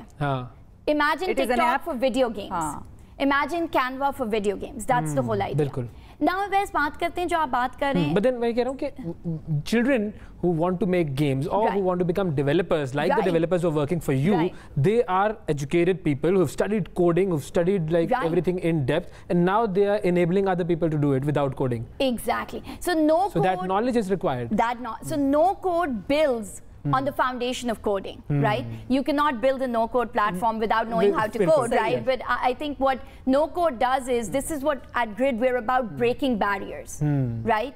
Breaking barriers and removing barriers. So हमने एक तो ये barrier remove किया कि skills का barrier. एक barrier हमने remove किया cost का. अब एक और barrier हम remove करें. This is really exciting. So अगर आप देखें tech startups की जो investments होती हैं वो कोई टॉप 1% जो अमीर लोग हैं अमेरिका में बैठे हैं वो टेक स्टार्टअप में पैसा डाल देते हैं. जब टेक स्टार्टअप अगला ऊबर बन जाता है तो पैसे किसको मिलते हैं? उनको मिलते हैं. वो जो फाउंडर होते हैं उनको थोड़ा मोड़ा पैसा मिलता है और इन्वेस्टर्स को थोड़ा सा. राइट. हमने एक और बैरियर ब्रेक किया है. सो हम इन्वेस्टमेंट्स रेज कर रहे हैं through something that's called equity crowd funding. और हमने बहुत मेहनत की इस बात पे कि कोई भी दुनिया में वो कहीं पे भी रह रहे हो $100 डाल के वो ब्रेशना में इन्वेस्ट कर सकते हैं. It's not a donation, it's an investment. It's an equity investment. Imagine stocks, right? So if tomorrow So I become a partner of this company. So you become an investor in Grid. And you get the dividends. And you get the returns on it. So this for us was very important because I did not want कि अगर मैं कामयाब होती हूँ तो बस एक मैं ही कामयाब और आप अगली बन जाएं. Exactly. I mean अगर तो हमने बनना है, which I absolutely want to be the next Pakistani woman, inshallah, who's going to be standing at the Nasdaq IPO, inshallah, and I want to IPO a $1 billion company, but I don't want to do it alone. For me, it's very important कि मेरी community मेरे साथ आए, मेरा मुल्क मेरे साथ आए, मेरे जानने वाले जो भी हैं, the community of Breshna वो साथ. बस वो $100 मैंने आपके पास रखवाए थे ना, वो दे दें, वो हो जाएगी इन्वेस्टमेंट $100 से $1000. ये वैसे रिटायरमेंट प्लान यही है. फाइनली जाने से पहले जो चीज हम पूछ रहे थे वो हो रही थी कि कौन से गेम्स ऐसे हैं जो बच्चों को खेलने चाहिए और कौन से नहीं खेलने चाहिए. ये जरूर हमारे बच्चों को जरूर बताइएगा. So think about it, right? अगर आप एक छुरी का एग्जांपल लेते हैं, there's several different uses of a knife, right? In a very similar way, आप वीडियो गेम्स को देख लें, आप इंटरनेट को देख लें. These are tools, they're very powerful tools, right? Video games का जो इम्पैक्ट है हमारे दिमाग के ऊपर वो वर्चुअल बाउंड्री को क्रॉस कर जाता है. It impacts the life that we live, right? And आप अगर देखें वैसे one of the first times मेरा बिल्कुल दिल टूट गया था. One of the first times I saw Arabic written in a video game. It was Call of Duty about terrorism. Yes, terrorism. How heartbreaking is that? कि हम पहली दफा अपने आप को देखते हैं, हम मुसलमानों को देखते हैं, हम अरब देखते हैं, negative stereotypes में देखते हैं. It is not their story to tell. right? It's our story. We have to tell it. We have to tell the story, and for me, it's very important कि video games को हम platform को use करें, but in a positive way, right? So that's what we're trying to do. आपने इस्तेमाल उसको जिस तरह से भी करना है. Parents जो video games हाथ में डाल रहे हैं बच्चों के, if they're fun, तो वो भी engaging होगी. उन पे भी वो घंटों गुजारेंगे. हमने कैंडी क्रश को आप देख लें, छोटी सी वीडियो गेम है. हमारी जो गेम्स है सुपर मारियो जो है उससे इंस्पायर्ड क्या बात है, टेट्रिस से इंस्पायर्ड है. टैंको वाली थी, टैंको वाली. कितने बंदा कितने घंटे लगा लेता है. तो अब अगर आप सुपर मारियो में अगर आप इंस्टेड ऑफ जेम्स कैच करने के आप मैथ का करेक्ट आंसर कैच कर रहे हो और डॉज कर रहे हो गलत आंसर से, दैट्स द होल आइडिया. बस यही चीज समझानी थी कि उसकी तरफ जाएं जो कि आपकी अक्ल को एनहांस करे. बिल्कुल जी, बहुत शुक्रिया अदा करेंगे आपका, वक्त निकाला आपने. और $100 बस अभी करते हैं, इस बारे में बात करते हैं. नाज़रीन ब्रेक लेते हैं, ब्रेक के बाद $100 की बात कर लेंगे. थैंक यू जी, थैंक यू.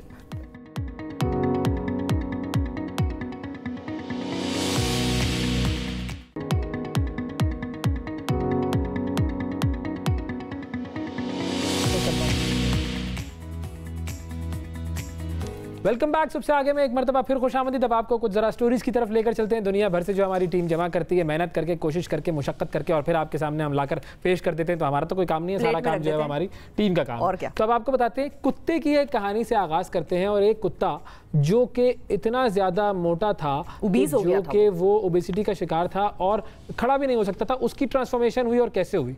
एक डॉग ओनर थी, उनका नाम था तानिया पीटर्स.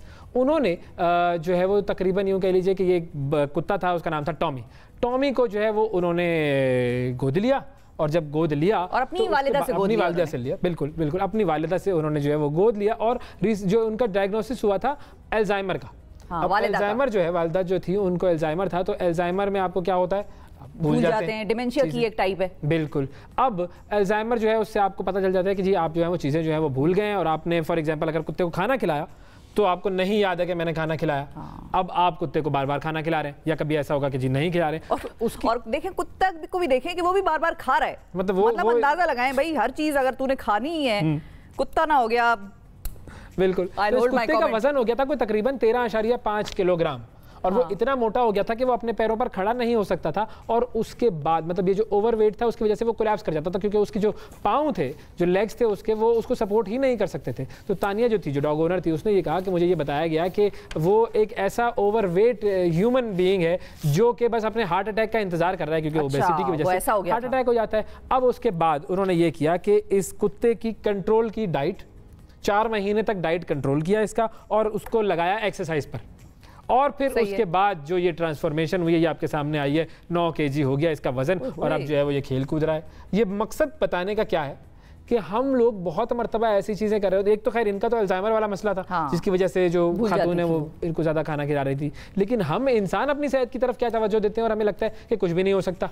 नहीं जी, अब हम तो मोटे मोटे भाई बैठे हुए हैं, लेटे हुए हैं, उठ नहीं सक रहे, वजन बढ़ता जा रहा है. और अमेरिका में तो ओबेसिटी का खैर बहुत प्रॉब्लम है, पाकिस्तान में भी बहुत ज़्यादा है. तो आप देखें कि सिर्फ और सिर्फ डाइट और एक्सरसाइज, ये 2 चीज़ें हैं जिससे ज़िंदगी बदल सकती है. आसान हो गई. बिल्कुल ठीक है.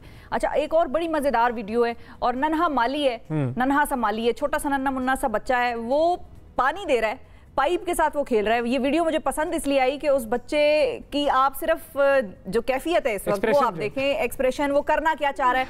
वो चाह रहा है पहले कि ज़रा पानी को पकड़े, फिर अब वो चलना शुरू हुआ है और वो पाइप अपने साथ खींच के अपनी तरफ ला रहा है. अब देखिए कि इसके साथ होता क्या है. अब आप ये वीडियो गौर से देखें. वैसे ये उसका हाथ पीछे है, हाँ, उसको समझ नहीं आ रही ना, वो ला रहा है. ये देखें, ये अब वो देख रहा है कि भाई ये चीज क्या है जो मुझे लग रही है पीछे से. ऊपर पानी आ रहा है, क्या हो रहा है. ये देखें, ये आवाजें नहीं है बच्चे की, बच्चा बड़ा क्यूट सी आवाज. ये देखें, अब वो पानी को पकड़ने की कोशिश कर रहा है. वो सोच रहा है भाई नजर क्यों नहीं आ रहा मुझे, हालांकि उसने खुद ही अपना हाथ पाइप पीछे पकड़ा हुआ है, तो उसको नजर कैसे आएगा, मतलब ये मिट्टू.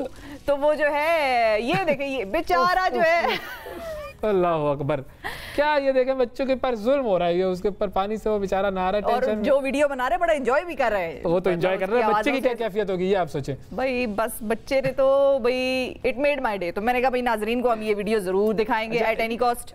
ये वो वीडियो है जिसने जो यूं कह लें कि इट मेड योर डे. एक मैं और आपको वीडियो दिखाता हूँ व्हिच मेड माय डे. अच्छा. और वो सोशल मीडिया पर बड़ी वायरल हुई एक वीडियो थी, और उसके अंदर आप देख सकते हैं. ये वाली वीडियो की हमने बात कर दी है खत्म. अब नई वीडियो की तरफ मैं आपको लेकर जाता हूँ. और उस वीडियो में क्या हुआ है, एक साहब हैं जो अपनी बेगम को मोटरसाइकिल चलाना सिखा रहे हैं सड़क पर. और वो जो मोटरसाइकिल चलाने वाला मामला जो है वो ऐसा है कि वो पाकिस्तान से वीडियो, ये पाकिस्तान की वीडियो है भाई, पाकिस्तान की वीडियो है। पाकिस्तान में आपको पता है मर्द ही चलाते हैं और कुछ ये मूवमेंट्स आई हैं जिसके अंदर खवातीन को मोटरसाइकिल चलाना और उससे मोबिलिटी उनकी इस कदर आसान हो जाएगी जिसकी कोई इंतहा नहीं है, डिपेंडेंट नहीं होंगी अपने भाई पे, हस्बैंड पे, लेकर जाओ, ये वो सारा सिलसिला, गाड़ी होती नहीं है तो मोटरसाइकिल एक सस्ती सवारी है। तो ये एक वीडियो है, अगर हमारी टीम जो है वो उसको दिखा सके, ये देखें।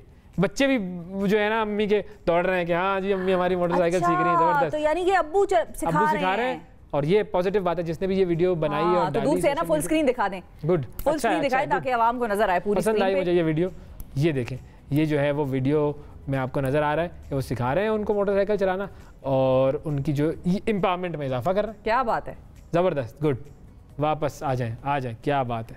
क्या तो ये जो वीडियो है ना पसंद आई है मुझे, जबरदस्त। This video made my day. This video made your day. अच्छा, अब कुछ यूजेस मैं बताती हूँ नाजरीन को, आगे बढ़ते हैं अगली स्टोरी की तरफ। यूजेस, इस्तेमाल करामत साबित होने के लिए जो चीजें दरकार होंगी वो क्या होंगी? हम स्कॉच टेप का बड़ा इस्तेमाल करते हैं चीजों को फिक्स करने के लिए, तारों को जोड़ने के लिए। स्कॉच टेप जो है हर घर में मौजूद होती है, हर दुकान में मौजूद होती है, हर ऑफिस में मौजूद होती है, स्कूल कॉलेज। अच्छा, ये एक और चीज मुझे स्कॉच टेप की याद आई, बताएं। एक बहुत बड़ी कंपनी है, मतलब उसका नाम लेने में कोई हर्ज नहीं है, 3M उसका नाम है। 3M जो कंपनी है उसका काम ये है कि वो दुनिया की ऐसी इजादात करती है, ऐसी चीज़ें बनाती है जो मतलब जैसे पेपर क्लिप है, जेम क्लिप, वो उन्होंने बनाया। अब आप सोचिए कितनी ज़्यादा यूटिलिटी की चीज़ है, या ये स्कॉच टेप ये कितनी ज़्यादा यूटिलिटी की चीज़ है। तो इस तरह की चीज़ है, आइडिया होता है वो कंपनी। और कमाल है, आप जब कभी जाकर उस कंपनी की हिस्ट्री पढ़िएगा और देखिएगा कि उन्होंने क्या क्या, जैसे वो पोस्ट-इट नोट्स जो नहीं होते येलो कलर के जो लगे हुए होते हैं, छोटे से, वो उन्होंने इजाद की। वो क्या यूटिलिटी है, अब आप सोचें कितनी छोटी सी चीज में अगर दुनिया बदल देती है वो चीज। आपकी किसी से लड़ाई चल रही हो, आप बात ना करना चाहें, आप पोस्टेड पे लिख के चिपका दें भाई, don't talk to me, don't talk to me. लेकिन ये है कि उसमें भी अच्छा टेप, वो जो स्टिकी एक ग्लू सी होती है उसका इस्तेमाल होता है। स्कॉच टेप में भी हमें यही चीज मिलती है कि चिपका देती है। स्कॉच टेप के यूजेस बताती हूँ मैं, जो कि शायद लोगों ने इतने ना सोचे हो, या अगर सोचे भी होंगे कुछ लोग इस पे काम भी करते होंगे। कंप्यूटर का जो कीबोर्ड होता है, हमारा लैपटॉप का कीबोर्ड होता है, उसमें कुछ वक्त के बाद डस्ट जो है वो पड़ जाती है, गर्द पड़ जाती है और वो साफ हम नहीं कर सकते। और कभी कभी समझ नहीं आता कीज के दरमियान में खास तौर पे वो कैसे साफ करें। कीज निकालनी पड़ती है, कीज निकालनी, मैकेनिकल कीबोर्ड जो होता है उसकी कीज तो निकालनी पड़ती है, लैपटॉप के कीबोर्ड तो की निकल नहीं सकती। बिल्कुल। तो आप क्या करें कि आप टेप को उन दरमियान के स्पेसेस में रखें और उसको जब आप वापस खींचेंगे तो वो उसके साथ चिपक जाएगी। Very genius you are. क्या बात है, मजा आया ना आपको? good, तो ये है, वापस उसको आप खींच लें। अच्छा, फिर इसी तरह हम देखते हैं कि हमारे जो सर्दियों के खास तौर पे कपड़े होते हैं, या गर्मियों के भी होते हैं, लेकिन सर्दियों में जो हमारे ब्लैक ब्लेजर्स हैं, मर्द हजरात जो है जो बड़ा स्मार्ट से ब्लैक ब्लेजर्स पहनते हैं, उस पे लग जाता है रुआं, धागे, हल्के हल्के बाल, या किसी के घर में पेट्स हों तो पेट हेयर लग जाते हैं उस पे, और वो बड़ी प्रॉब्लम होती है। उसका आप क्या करें, निकल सकते हैं, आप उस पे टेप चिपकाएं, उस कपड़े पे ये टेप की सीधी तय लगाएं और उसको आप खींच दें वापस, तो वो कपड़े के ऊपर जो बाल, रुआं, धागा, पेट हेयर, वो सब कुछ है वो उसके चिपक जाएगा। वाह, तो ये क्या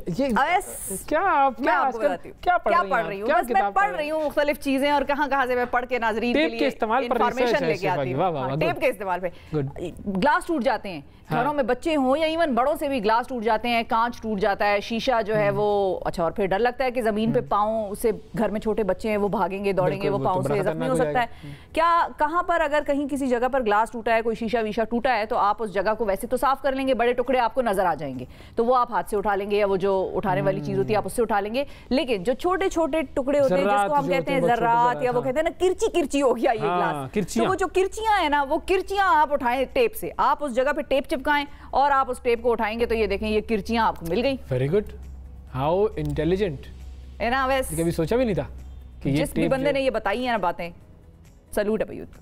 जिस भी बंदी ने बताई, बंदे ने कहाँ बताई? हाँ, मैंने तो बंदी ने यहाँ पर बताई है, लेकिन मैंने पढ़ा है तो इसलिए मैं नाज़रीन पढ़ा ही होगा, ज़ाहिर है आप खुद कहाँ सोच सकती हैं इतना, मतलब आपने तो रीड पढ़ा ना, पढ़ के ही तो बात होती है असल में मकसद। अच्छा, मेरे पास एक और भी इसका टेप का है वो काम बड़ी करामत चीज़ है।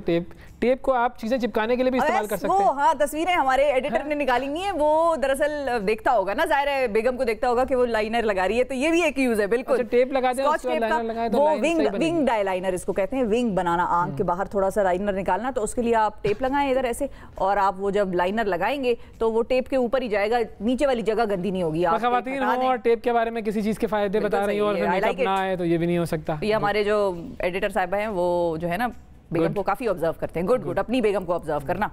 हाँ, मैं टेप का आपको एक और अहम फायदा बता रहा था, वो ये है कि उससे आप चीज़ों को चिपका भी सकते हैं। टेप अमूमन चीज़ों को चिपकाने के लिए आपसे वैसे यही उम्मीद थी कि आप यही फायदा बताएंगे। बुनियादी फायदा तो उसका बताया नहीं था आपने। और एक और बड़ा अहम फायदा, अगर कोई ज्यादा बोल रहा है उसके मुंह पे चिपका दें। ये अहम है नाजरीन। दिस जी कल से टीम वालों इधर भी एक टेप होनी चाहिए और जरा बड़ी चौड़ी होनी चाहिए कि वो फिट हो सके हर साइज और हर उसके मुंह के मुताबिक ऊपर। बिल्कुल, तो बड़ी टेप इधर भी एक होनी चाहिए। मॉर्निंग शोज में जरूरत पड़ जाती है कभी अक्सर औकात जरूरत पड़ जाती है। बहरहाल ये जरूरत इस वक्त हम खत्म करते हैं, एक वक्फा लेते हैं, वक्फे के बाद दोबारा हाजिर होंगे।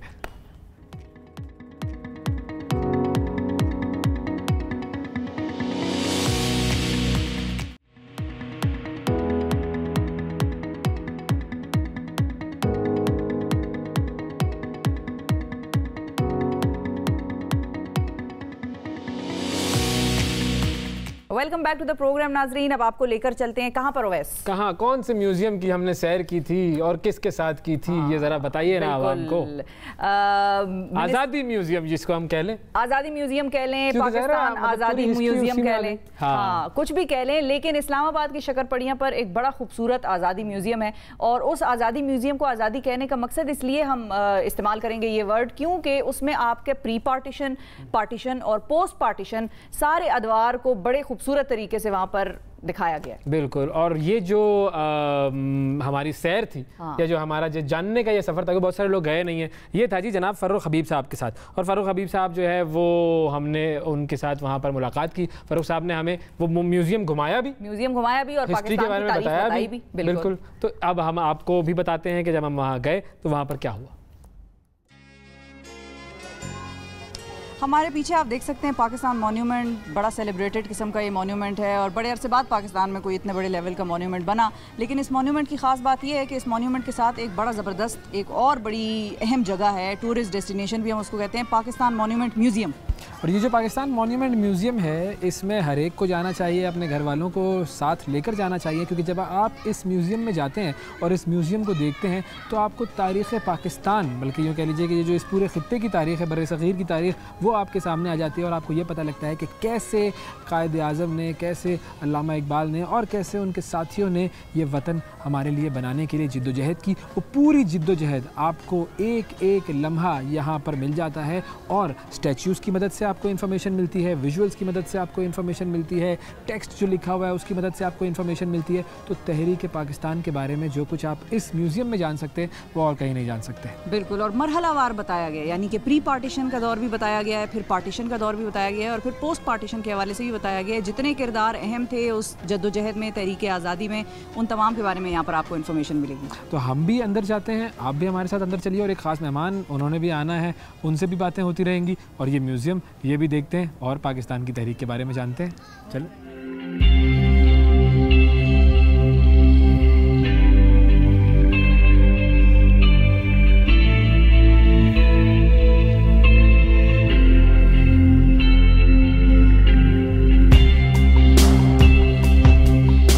Minister of state for information हमारे साथ मौजूद है फ़ारूक हबीब साहब, और इन्होंने अब हमें दिखाना है ये मॉन्यूमेंट म्यूजियम पाकिस्तान का। सारी जो इन्फॉर्मेशन है आपको देंगे।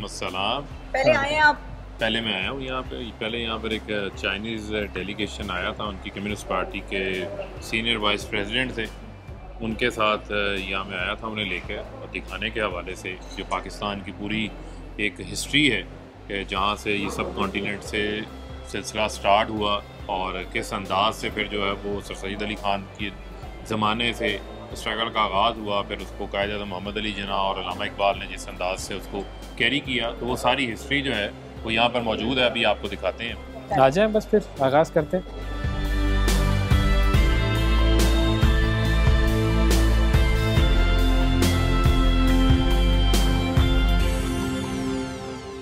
अच्छा फ़ारूक साहब, अब ये जो हम सेक्शन में खड़े हैं ये मुग़ल पीरियड है। हाँ। मुग़ल पीरियड का आपका कौन सा फेवरेट मुग़ल फिगर या बादशाह वैसे रहा है जिसको आपने एडमायर किया हो कि भाई इसकी शुजाअत या बहादुरी आपको इंस्पायर करती है? मेरे ख्याल में तो बेशुमार हैं और ओबियसली उसमें जो हैं अकबर हैं। ताज वाले कौन से थे भाई?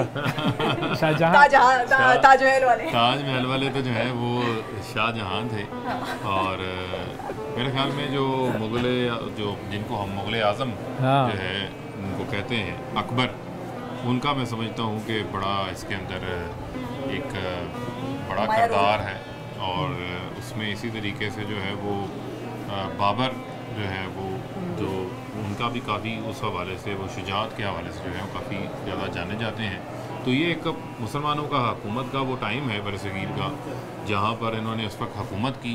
उसके बाद भी जो है वो एक सबक है कि अगर यूनिटी ना हो और आप आपस में इक़्तिदार के ऊपर लड़ पड़ें तो किस तरीके से फिर जो है वो बड़ी बड़ी सल्तनतों का निज़ाम भी तबाह हो जाता है, और किस तरीके से फिर मुसलमानों को जो मुश्किलात का सामना करना पड़ता है। बड़े तरीके से आपने अपोजिशन को ललकारा है इधर।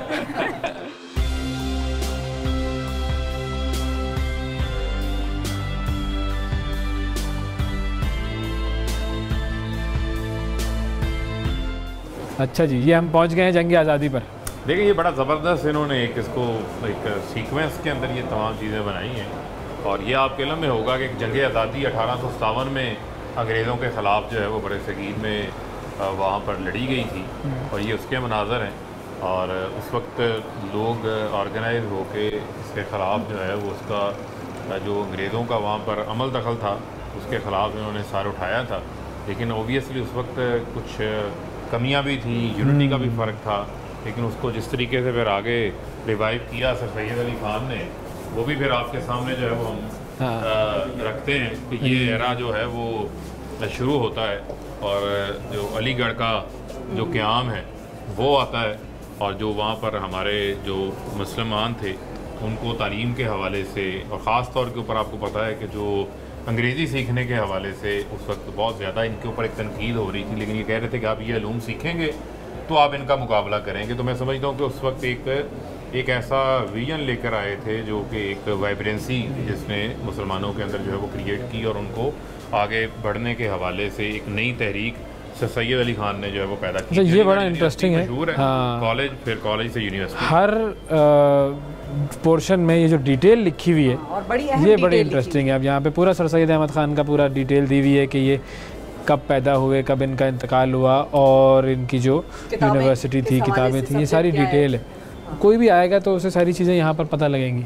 आगे बढ़ते हैं। फरूख साहब के हमारे यहाँ इस किस्म का कौमी विरसा जो है वो मौजूद हो, हर शहर में मौजूद हो, इस्लामाबाद में नहीं सिर्फ, ताकि लोगों को पता चले और आपकी एक्सेसिबल हो, आप जा सकें जब। ये बड़ा इंपॉर्टेंट है, जैसे मैंने आपको कहा कि जो हमारी यहाँ तो जो हमारी नई नस्ल है, जो हमारी आने वाली नस्लें हैं, उनके लिए ना सिर्फ आप किताबों में नहीं बल्कि आप एक्चुअली जो है उनको विजुअलाइज करवा रहे हैं, और यहाँ पर वो सारी हिस्ट्री है जिस हिस्ट्री से जो आपकी तारीख है। जो कौमें अपनी तारीख छोड़ देती हैं वो कौमें तो उनके निशान मिट जाते हैं। बिल्कुल। तो वो हम चाहते हैं कि उस चीज़ को जो है वो हम रिवाइव रखें, और जो ऐसे हमारे जो म्यूज़ियम्स हैं, इन म्यूज़ियम्स की तादाद के अंदर भी जो है वो इजाफा किया जाए। और आपके ये भी इल्म है कि ये तो स्पेन में जो कुर्तबा मस्जिद है, और वहाँ पर सिर्फ इलामा इकबाल को ही जो है वो जो शायर मशरक़ हमारे, उनको ही यहाँ पर नमाज़ पढ़ने की जो है वो कई सदियों बाद जो है वो उनको इजाज़त मिली थी। तो उसके बाद मैंने खुद, बल्कि ये कुर्तबा जब मुझे जाने का वहाँ मौका मिला है, मैंने उसको खुद विज़िट किया है। क्या जो है वो एक तारीख़ के हवाले से एक आपको जब आप वहाँ एंटर होते हैं तो क्या फीलिंग क्या होती है, वही वो जो फील करने वाला है उसको, तो वहाँ पर वो रियल वाइब्स आती हैं उस दौर। लेकिन उसको किस तरीके से फिर बदला गया और बदल के वहाँ पर क्या कुछ कायम किया गया, वो एक फिर अलग डिबेट है। लेकिन वो तारीख के हवाले से, मुसलमानों के हवाले से कुर्तबा भी मौजूद है, और वहाँ पर जो अलहमरा जो उनका वहाँ पर जो महल है जो ग्रनादा के अंदर है, वो भी अपनी तारीख जो है वो खुद ही वहाँ पर बयान कर रहा है।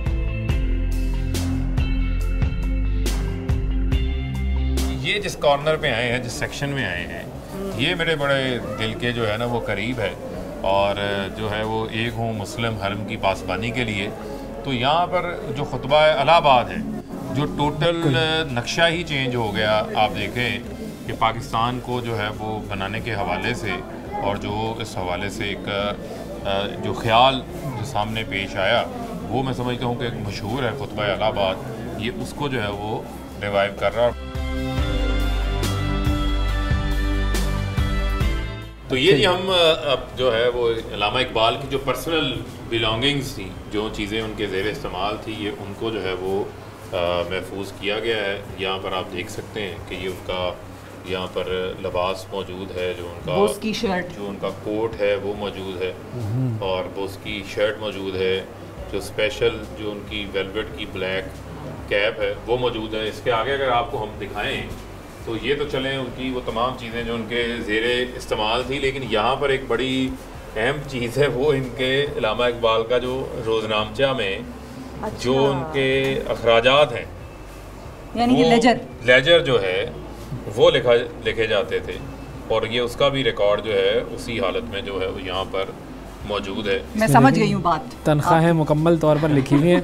तनख्वाह मुसम्मत रहमत मुलाजिम 5 रुपए, और ये आप समझ लें कि अभी तो लोग जो है वो जमा खर्च, तो शायद हमारे उर्दू में लोग अब जो अकाउंट्स नहीं पढ़ते, लेकिन वो डेबिट क्रेडिट का जो है वो पूरा हिसाब मौजूद है। Statement of income and expenditure जो है वो इस लेजर से आप अखज़ कर सकते हैं।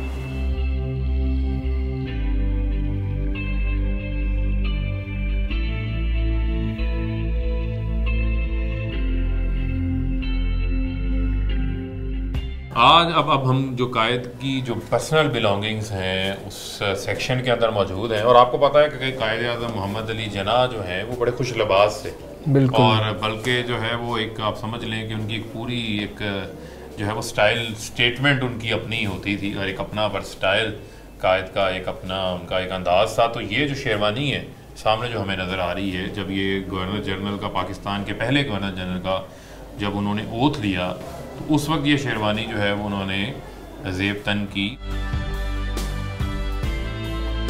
यहाँ पर आपको नज़र आ रहा है, आपको पता है कि कायद आज़म मोहम्मद अली जिन्ना बड़ी एक चोटी के नामवर जो है वो एक वकील थे।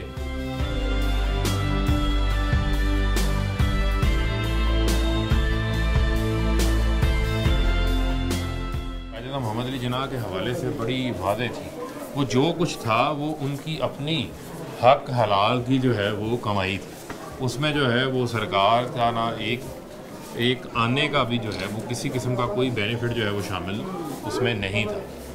हाँ, लोग वो यही कहते हैं ना कि उन्होंने कोई प्लॉट जायदाद कोई इस तरह की चीज़ें नहीं बनाई। ये जदोजहद आज़ादी के हवाले से आपके इल्म में है कि उस वक्त का जो मंटो पार्क था, और जो आज का बाद में मीनार पाकिस्तान है, और जो 23 मार्च 1940 के जिसको हम हर साल 23 मार्च के तौर के ऊपर करारदाद पाकिस्तान के तौर के ऊपर जो है वो मनाते हैं, उस वक्त वो ऐलान लाहौर के नाम से जो है वो जाना जाता था, लेकिन वही ऐलान लाहौर जो है वो फिर करारदाद पाकिस्तान बना, और फिर जो है वो मैं समझता हूँ कि पाकिस्तान के हवाले से जो करारदाद पास हुई उसी ने एक जो आज़ादी की तहरीक को एक नई जला बख्श दी थी, और उस मूवमेंट में जो है वो बड़ी तेज़ी से इजाफा हुआ था, तो उसको क्रिएशन जो है वो यहाँ पर की गई है। और आप देख रहे हैं कि यहाँ भी कायद आज़म मोहम्मद अली जिन्ना जो दीगर साथ उनके रहनुमा हैं, उनके हमरा जो है वो खिताब कर रहे हैं।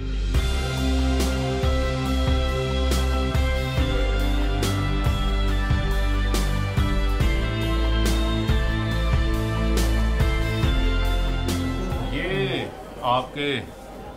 आपको अच्छी तरीके से जो है वो याद होगा, जो गांधी और कायद आज़म मोहम्मद अली जिन्ना की जो आपस में जो इनकी टॉक्स थी, जो गुफ्तगू थी, ये उस वक्त का जो है वो एक अहम हिस्सा है तारीख़ का। इसको भी जो है वो नहीं झुटलाया जा सकता, लेकिन मैं समझता हूँ कि कायद आज़म मोहम्मद अली जिन्ना का एक बहुत बड़ा एहसान है। जितने मुस्लिम अक्सरियत वाले इलाके थे, उसी फार्मूला के तहत जो है वो फिर पाकिस्तान जो है वो मार्द वजूद। ये हमारे पीछे जो है ये भी एक गोलमेज कॉन्फ्रेंस है, ये सारे अहम लीडरान उस वक्त के यहाँ पर मौजूद हैं। ये आप देखें कि उस वक्त का जो गोलमेज कॉन्फ्रेंस है, जहाँ पर मैं समझता हूँ कि ये फैसला हुआ था, ये लॉर्ड माउंटबेटन और कायद आज़म मोहम्मद अली जिन्ना और पंडित जवाहरलाल नेहरू, लियाकत अली खान और सरदार अब्दुल रब निश्तर हैं, सरदार बलदेव सिंह हैं। तो मैं समझता हूँ कि यही वो मौका था जहाँ पर फार्मूला तय हुआ था तकसीम का। ये वो एक अहम इजलास है, और उसी इजलास में जो मुस्लिम अक्सरियत वाले इलाके थे वो उसके बुनियाद के ऊपर पाकिस्तान मार्द वजूद में आया, जहाँ हिंदू अक्सरियत थी, वहाँ पर जो है वो भारत मार्द वजूद के अंदर। अच्छा, इस पूरे इस मौके पर हमें मेरे ख्याल में वो कश्मीर का जिक्र ज़रूर करना चाहिए कि वो जो एक फार्मूला था, उस फार्मूले में क्या क्या ऊपर नीचे किया गया। उसमें बहुत सारी चीज़ें हैं और उसमें तो अल्टीमेटली जिस तरीके से वहाँ पर कश्मीर का जो उस वक्त का राजा था उसको साथ जो डोगरा राज आपके इल्म में है उसको साथ मिलाकर कश्मीर के ऊपर जो है वो जिस अंदाज से कब्ज़ा किया गया और आज भी जो है वो 74 साल से ज़ायद का अरसा होने वाला है, जो जम्मू कश्मीर के लोग हैं उनको जो है वो एक किस्म की पाबंदियों का सामना है। और जिस तरीके से तो अभी हालिया जो मोदी ने इकदाम किए हैं वो तो पूरी तारीख़ में ऐसे इकदाम नहीं हुए। जिस तरीके से बर्बरियत और जुल्म की इंतहा की गई है, 80 लाख कश्मीरियों को पाबंद सलासल बना के रखा हुआ है और पूरी दुनिया की जितनी इंसानी हकूक़ के कमीशंस हैं, इंसानी हकूक़ के जो फोरम्स हैं वो उसके ऊपर बात कर रहे हैं। वेस्टर्न मीडिया जो है ख़ास तौर पे मोदी की जो RSS की आइडियोलॉजी जिसको वज़ीर-ए-आज़म साहब ने पहली बार आलमी सतह के ऊपर एक्सपोज किया, UN के फोरम के ऊपर, साबका सदर ट्रंप के साथ मुलाकात के ऊपर, OIC के फोरम के ऊपर, दुनिया के ममालिक को खतूत लिखे, पूरी दुनिया को मोबिलाइज़ किया कि ये दोहरा मेयार नहीं चल सकता। जिस तरीके से कश्मीर पर दुनिया की खामोशी है, वहाँ होने वाले जुल्म के ऊपर खामोशी है, उस खामोशी को दुनिया को जो है वो तोड़ना पड़ेगा और भारत को इस हवाले से दबाव में लाना पड़ेगा कि कश्मीरियों को उनका हक़ खुद इरादियत मिले जो अक़वाम मुत्तहिदा की करारदादों के तहत वहाँ पर मंजूर हुआ है। अच्छा, यहाँ पे नाज़रीन को हम ये ज़रूर कहना चाहेंगे कि इस म्यूज़ियम में आकर ख़ास तौर पर आप इस जगह आकर ज़रूर देखें। इस टेबल पे कम से कम अभी ये इनकी बातें सुनकर भी, बार बार वो विजुअलाइज़ करके भी एक चीज़ का एहसास होता है कि कायद-ए-आज़म मोहम्मद अली जिन्ना इस टेबल पे बैठे हुए तो हैं और बात भी उनसे कर रहे हैं, लेकिन लाखों का फ्यूचर जो है, लाखों मुसलमानों का फ्यूचर इधर इस कॉन्फ्रेंस में, गोलमेज कॉन्फ्रेंस पे डिपेंडेंट है कि फ़ैसला क्या होगा। और उस वक्त कायद-ए-आज़म के जहन में आप सोचें कि एक लीडर है, उसको पता है मेरे ऊपर इतनी जिम्मेदारी है कि मैंने वादा भी उनसे कर लिया है और वो मुल्क भी उनको दिलाना है। यहाँ पर हालात भी ठीक नहीं है, मुसलमानों को आइंदा आने वाले वक्तों में सियासत में भी वो किरदार नहीं मिलेगा, कभी एक्सेप्टेंस उस तरह से नहीं मिलेगी।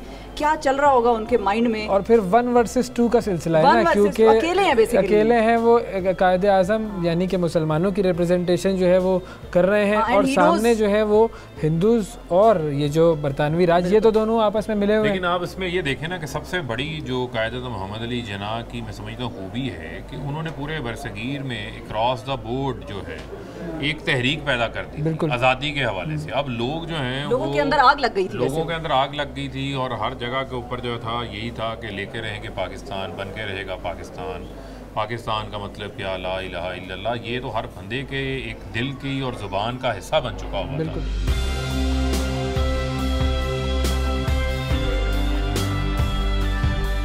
यहाँ पर मादिर मिल्लत का जिक्र ज़रूरी है, बिल्कुल ज़रूरी है जी। उनका फातिमा जिन्ना, मोहतरमा फातिमा जिन्ना का जो है वो करदार किस तरीके से उसको झुटलाया जा सकता है, जिस तरीके से उन्होंने सही तौर के ऊपर एक बहन होने का भी हक अदा किया और कायद-ए-आज़म का जो मिशन था उसमें हर मौका के ऊपर जो है वो उनके साथ शाना बशाना जो है वो खड़ी रही हैं। उनका पूरा करदार है, पूरा रोल है इस हवाले से। और ये जो उनका फाइनली जो पहला बतौर ऐसे गवर्नर जनरल जो पहली दस्तूर साज असम्बली थी उसके ऊपर जो उन्होंने ओथ लिया, ये वो ओथ का था और मैं समझता हूँ ये एक बहुत बड़ा तारीखी मौका था।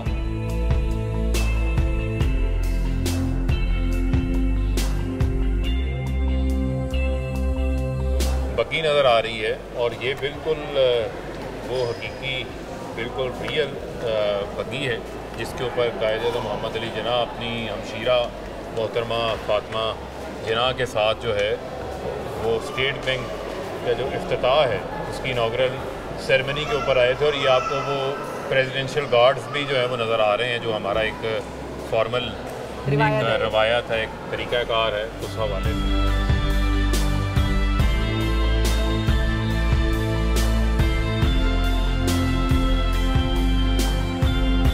सबसे बड़ी कुर्बानी जो एक लीडर देता है वो अपनी मैं को मार के देता है, फिर उनकी अपनी कोई मैं नहीं होती, फिर उनका जीना मरना जो होता है वो अपनी कौम के लिए होता है और अपने लोगों के लिए।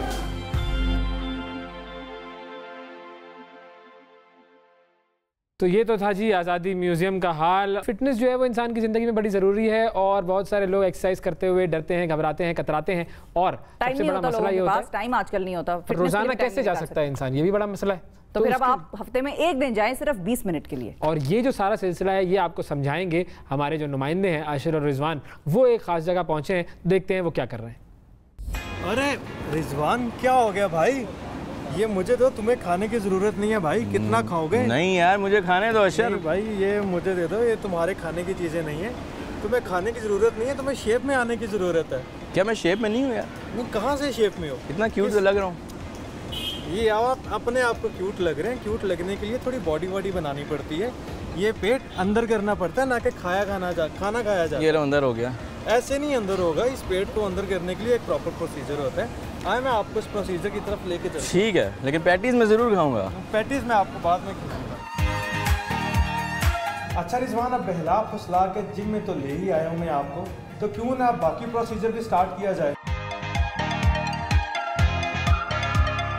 चलो जी, रेडी हो चुके हैं हम। अगर ये मेरा तजर्बा कामयाब हो गया तो मैं आप सबको ज़रूर रेफ़र करूँगा कि आप ये करवाइए। Let's start your workout. सबसे पहले तो बेसिक स्क्वाट्स हमने स्टार्ट करने हैं। ठीक है, सो फॉलो करें मुझे। Alright. EMS stand for electric muscle stimulation. तो आपको अगर देसी तरीके से बताऊं, आपका जो ब्रेन होता है उसके ऑलरेडी उसके अंदर इलेक्ट्रिकल इम्पल्सेस होती हैं। ओके, थोड़ा सा आर्म्स को भी टाइट रखना ताकि आपके जो आर्म्स हैं वो भी स्टिमुलेट करें। तो इस टाइम जो है आपके सारे कहाँ बॉडी में फील हो रहा है? फुल बॉडी में आपको वर्कआउट फील हो रहा है? सेंसेशन मुझे हिप्स में फ़ील हो रही हैं, चेस्ट में फ़ील हो रही हैं और ये शोल्डर्स में फ़ील हो रही हैं।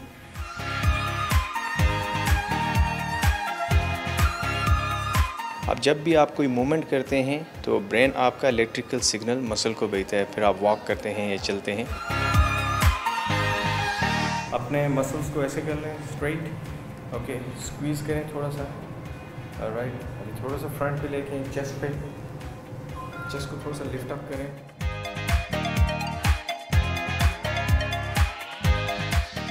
एग्जैक्टली इसी पैटर्न के ऊपर जो EMS टेक्नोलॉजी है वो इलेक्ट्रिकल इम्पल्सेस आपके मसल को भेजती है और ट्रेनिंग करवाते हैं। तो ये जो आप 6 डेज़ जिम का वर्कआउट करते हैं वो कन्वर्ट होके 20 मिनट्स का टोटली वंस या 2 टाइम्स अ वीक आपको ट्रेनिंग रिक्वायर्ड होती है। तो इस टाइम आपके लेग्स भी काम कर रहे हैं।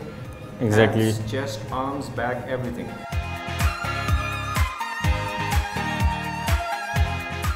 ये फर्स्ट एवर EMS जो टेक्नोलॉजी पाकिस्तान में इस्लामाबाद F6 में हमने इंट्रोड्यूस करवाई है। EMS के बारे में हम ये भी कह सकते हैं कि ये फिजियोथेरेपी की एक मॉडर्न फॉर्म है, एडवांस फॉर्म है। यस, आपकी अगर आपके कहीं इंजरी है, आपके इंजरी के लिए यूज़ होता है, जॉइंट्स इसके अंदर यूज़ नहीं होते एक्चुअली। ठीक है, यूरिक एसिड है जिसको, या कोई और डिजीज़ है जिसका ऑपरेट हुआ हुआ, स्पेशली फीमेल्स के ऑपरेट हुए होते हैं कमी, तो उसके लिए भी अच्छा है, उसको हीलिंग करने के लिए, रिहैब्स करने के लिए। सो जो आपके इवन जो मसल फाइबर डेड हो चुके होते हैं, जो कभी लाइफ में आपने जिम में या कहीं और जगहों पे यूज़ नहीं किए होते, जैसे सुपर एथलीट्स हैं, इसी वजह से यूज़ करते हैं ताकि उनकी परफॉर्मेंस, स्पोर्ट्स परफॉर्मेंस बढ़ सके, ज़्यादा से ज़्यादा नंबर ऑफ़ फाइबर्स इंक्रीज़ हो उनकी बॉडी में।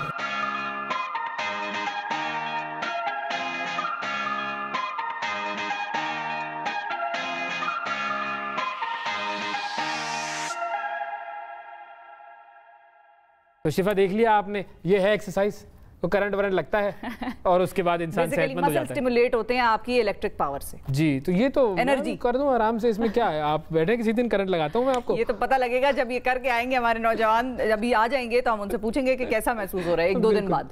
चले जी, वक्फा लेते हैं नाजरीन, वक्फे के बाद दोबारा हाजिर होते हैं।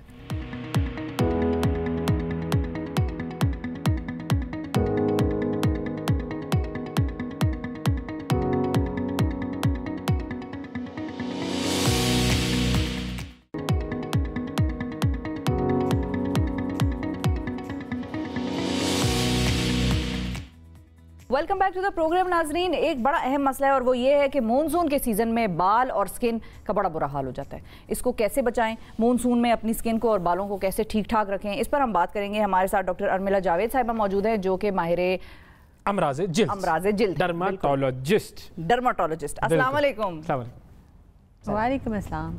बहुत शुक्रिया। ठीक है, बिल्कुल ठीक ठाक, बहुत शुक्रिया अर्मिला साहिबा, आपने वक्त निकाला। ये क्या हो जाता है मानसून में स्किन और बालों को, मतलब ऐसे जैसे बालों में बम ही फट जाए, मतलब ये क्या होता है? अच्छा शिफा, एक तो आपने कहा कि वो बम फट जाता है बालों के अंदर और बहुत ज़्यादा बाल मैनेज नहीं हो सकते हैं, वो तो एक कॉस्मेटिक इशू है, वो तो उसके बारे में इसलिए बात हम थोड़ी देर के बाद करेंगे कि वो थोड़ा सा कॉस्मेटिक रिलेटेड है। ज़्यादा जो इंपॉर्टेंट मानसून में देखने में आया वो स्किन इन्फेक्शंस बहुत ज़्यादा हो रहे होते हैं, क्योंकि स्किन के ऊपर आपने देखा कि मॉइस्चर भी बहुत है एनवायरनमेंट के अंदर, स्किन पे ऑयल भी आ रहा है और इस टाइम के ऊपर बहुत सी इन्फेक्शंस हैं, ख़ासतौर पर जो बच्चों को इन्फेक्शंस होती हैं। आपने अगर पिक्चर्स कुछ मैंने शेयर की हुई थी, अगर आप लोग वो भी दिखाना चाहें, तो चेहरे के ऊपर बहुत सी इन्फेक्शंस आती हैं बच्चों को, नाक के पास, मुंह के पास, हर वक्त एक बैक्टीरियल इन्फेक्शन, येलो क्रस्टेड सा इन्फेक्शन हो जाता है। माई कंप्लेंट करेंगी कि कोई शायद कीड़ा काट गया था या शायद सोते में कोई चीज़ हुई है जो एकदम से वो पूरा फैल जाता है चेहरे के ऊपर। इसके अलावा बालों के अंदर, यहाँ पर कॉर्नर्स के ऊपर, कानों के पास, ये सारी इन्फेक्टेड हो जाती है स्किन। ये रीज़न ये होता है कि बच्चे इस टाइम पर खेलते हैं बाहर, बहुत ज़्यादा ह्यूमिडिटी होती है, पसीना बहुत आता है, तो वहाँ पे बैक्टीरियल इन्फेक्शंस की ग्रोथ बहुत क्विकली हो जाती है, तो वो बड़े प्रोन हो जाते हैं बच्चे इन इन्फेक्शंस के साथ। इसी तरह क्योंकि मच्छर, कीड़े मकोड़े ये भी इस मौसम में ज़्यादा होते हैं, तो इंसेक्ट बाइट के साथ भी डिफरेंट से रिएक्शंस आते हैं और वहाँ पे भी इन्फेक्शन हो जाती है। सही। आपने देखा होगा कि हेड लाइस जो एक इशू है, यानी सर में जुएँ पड़ जाना, उसके साथ भी इस मौसम में देखने में आया कि साथ में इन्फेक्शंस के साथ बच्चे आते हैं। सिर्फ ये नहीं है कि माओं की परेशानी है कि सर में बच्चे खुजली कर रहे हैं, बल्कि वहाँ पे बाकायदा ज़ख्म पड़ जाते हैं, सर के अंदर इन्फेक्शन हो जाता है। ये तमाम नेक के पास जो लिम्फ नोड्स होते हैं उनको माएँ आके कंप्लेंट करती हैं कि जी यहाँ पे हमें लग रहा है कि बच्चों को छोटी छोटी सी गिल्टियाँ महसूस होने लग जाती हैं। वो इसलिए कि इतना सिवियर इन्फेक्शन हो जाता है। एक नॉर्मल चीज़ जो आम दिनों में उतना प्रॉब्लम नहीं देती है, इस मौसम के अंदर बहुत ज़्यादा प्रॉब्लम। तो ये जो प्रॉब्लम्स आपने बताया, ये बच्चों में ही होते हैं या बड़ों में भी ये प्रॉब्लम्स आते हैं इस सीजन में? ये प्रॉब्लम बड़ों के अंदर भी देखने में आई है, लेकिन बच्चे ज़्यादा प्रोन होते हैं इन्फेक्शन की, क्योंकि देखिए बड़े अपनी हिफाजत कर सकते हैं। अगर कोई कीड़ा काट गया, कोई कीड़ा मकोड़ा काट गया या खारिश हो रही है सर में, तो वो फ़ौरन टेक केयर करेंगे। बच्चे बताते नहीं है बहुत जल्दी से, तो वो प्रोन ज़्यादा इन्फेक्शन के। इसके अलावा आपने देखा है कि स्विमिंग का बड़ा ज़्यादा इस मौसम में रिवाज होता है। माएँ बच्चों को लेके जा रही हैं स्विमिंग करने, बच्चे खुद भी जा रहे हैं पूल्स में, नदी नालों में। आपको पता है वो लाहौर के अक्सर हम लोग वो वीडियोस भी देखते हैं कि बच्चे छलांगे मारें गर्मी से बचने के लिए। सो द थिंग इज़, वहाँ से भी बहुत इन्फेक्शंस आप कैच करते हो, नॉट जस्ट बैक्टीरियल इन्फेक्शंस बल्कि फंगल इन्फेक्शंस, और जो बालों के अंदर फैल जाते हैं और बाल पूरा गुच्छा यहाँ से क्लम्प्स में बाल जो है वो उड़ जाते हैं बच्चों के। ये तमाम चीज़ें बड़ों को भी होती हैं, बच्चों को भी होती हैं, हर उम्र के लोगों को होती हैं। तो ये एक बहुत ही बड़ी इशू होती है। सही है। लेकिन फिर अब जब ये बच्चों में भी होता है, बड़ों में भी होता है, तो ये दोनों इससे बच कैसे सकते हैं, खासतौर पे बच्चे? तो तोहफे तो ये सारे आने सीजन के, बिल्कुल, तो बचने का तरीका बताएं।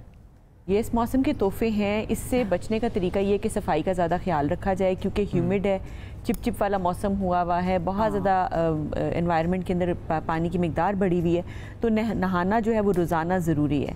लोग नहाते धोते नहीं, अगर नहर में नहा के आ गए, पूल में नहा के आ गए, उसके बाद वो समझते हैं कि we don't need to take a bath, उसके बाद बाथ लेना तो ज़्यादा ज़रूरी हो जाता है, क्योंकि वहाँ से आपने इतनी ज़्यादा बैक्टीरियल इन्फेक्शंस या फंगल इन्फेक्शंस अपने स्किन के ऊपर आप लेके आ रहे हैं। लोग समझते हैं कि क्लोरीनेटेड वाटर है तो शायद हम सेफ़ हैं, वो इतना सेफ़ नहीं होता। आपको नहाना लाजमी है, बालों की सफाई का ख्याल रखना है, जिस्म की सफाई का ख्याल रखना है, ये तो सबसे इम्पॉर्टेंट चीज़ हो गई।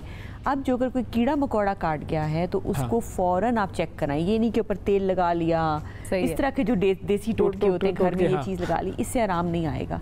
फ़ौरन दिखाएं, क्योंकि आम रूटीन में तो शायद कोई इमोलिएंट लगाने से या पेट्रोलियम जेली लगाने से थोड़ा सा फ़र्क पड़ जाता है, लेकिन इस मौसम के अंदर इन्फेक्शन फैलने का ज़्यादा ख़तरा होता है। तो इस मौसम में फ़ौरन से पहले आप अपने डॉक्टर से पूछ लें, या जिस तरह से कुछ डॉक्टर्स आपको फ़ोन पे भी बता सकते हैं। कई दफ़ा आपके फैमिली फिजिशियंस होते हैं, कोई छोटा मोटा प्रॉब्लम है तो ज़रूर पूछें।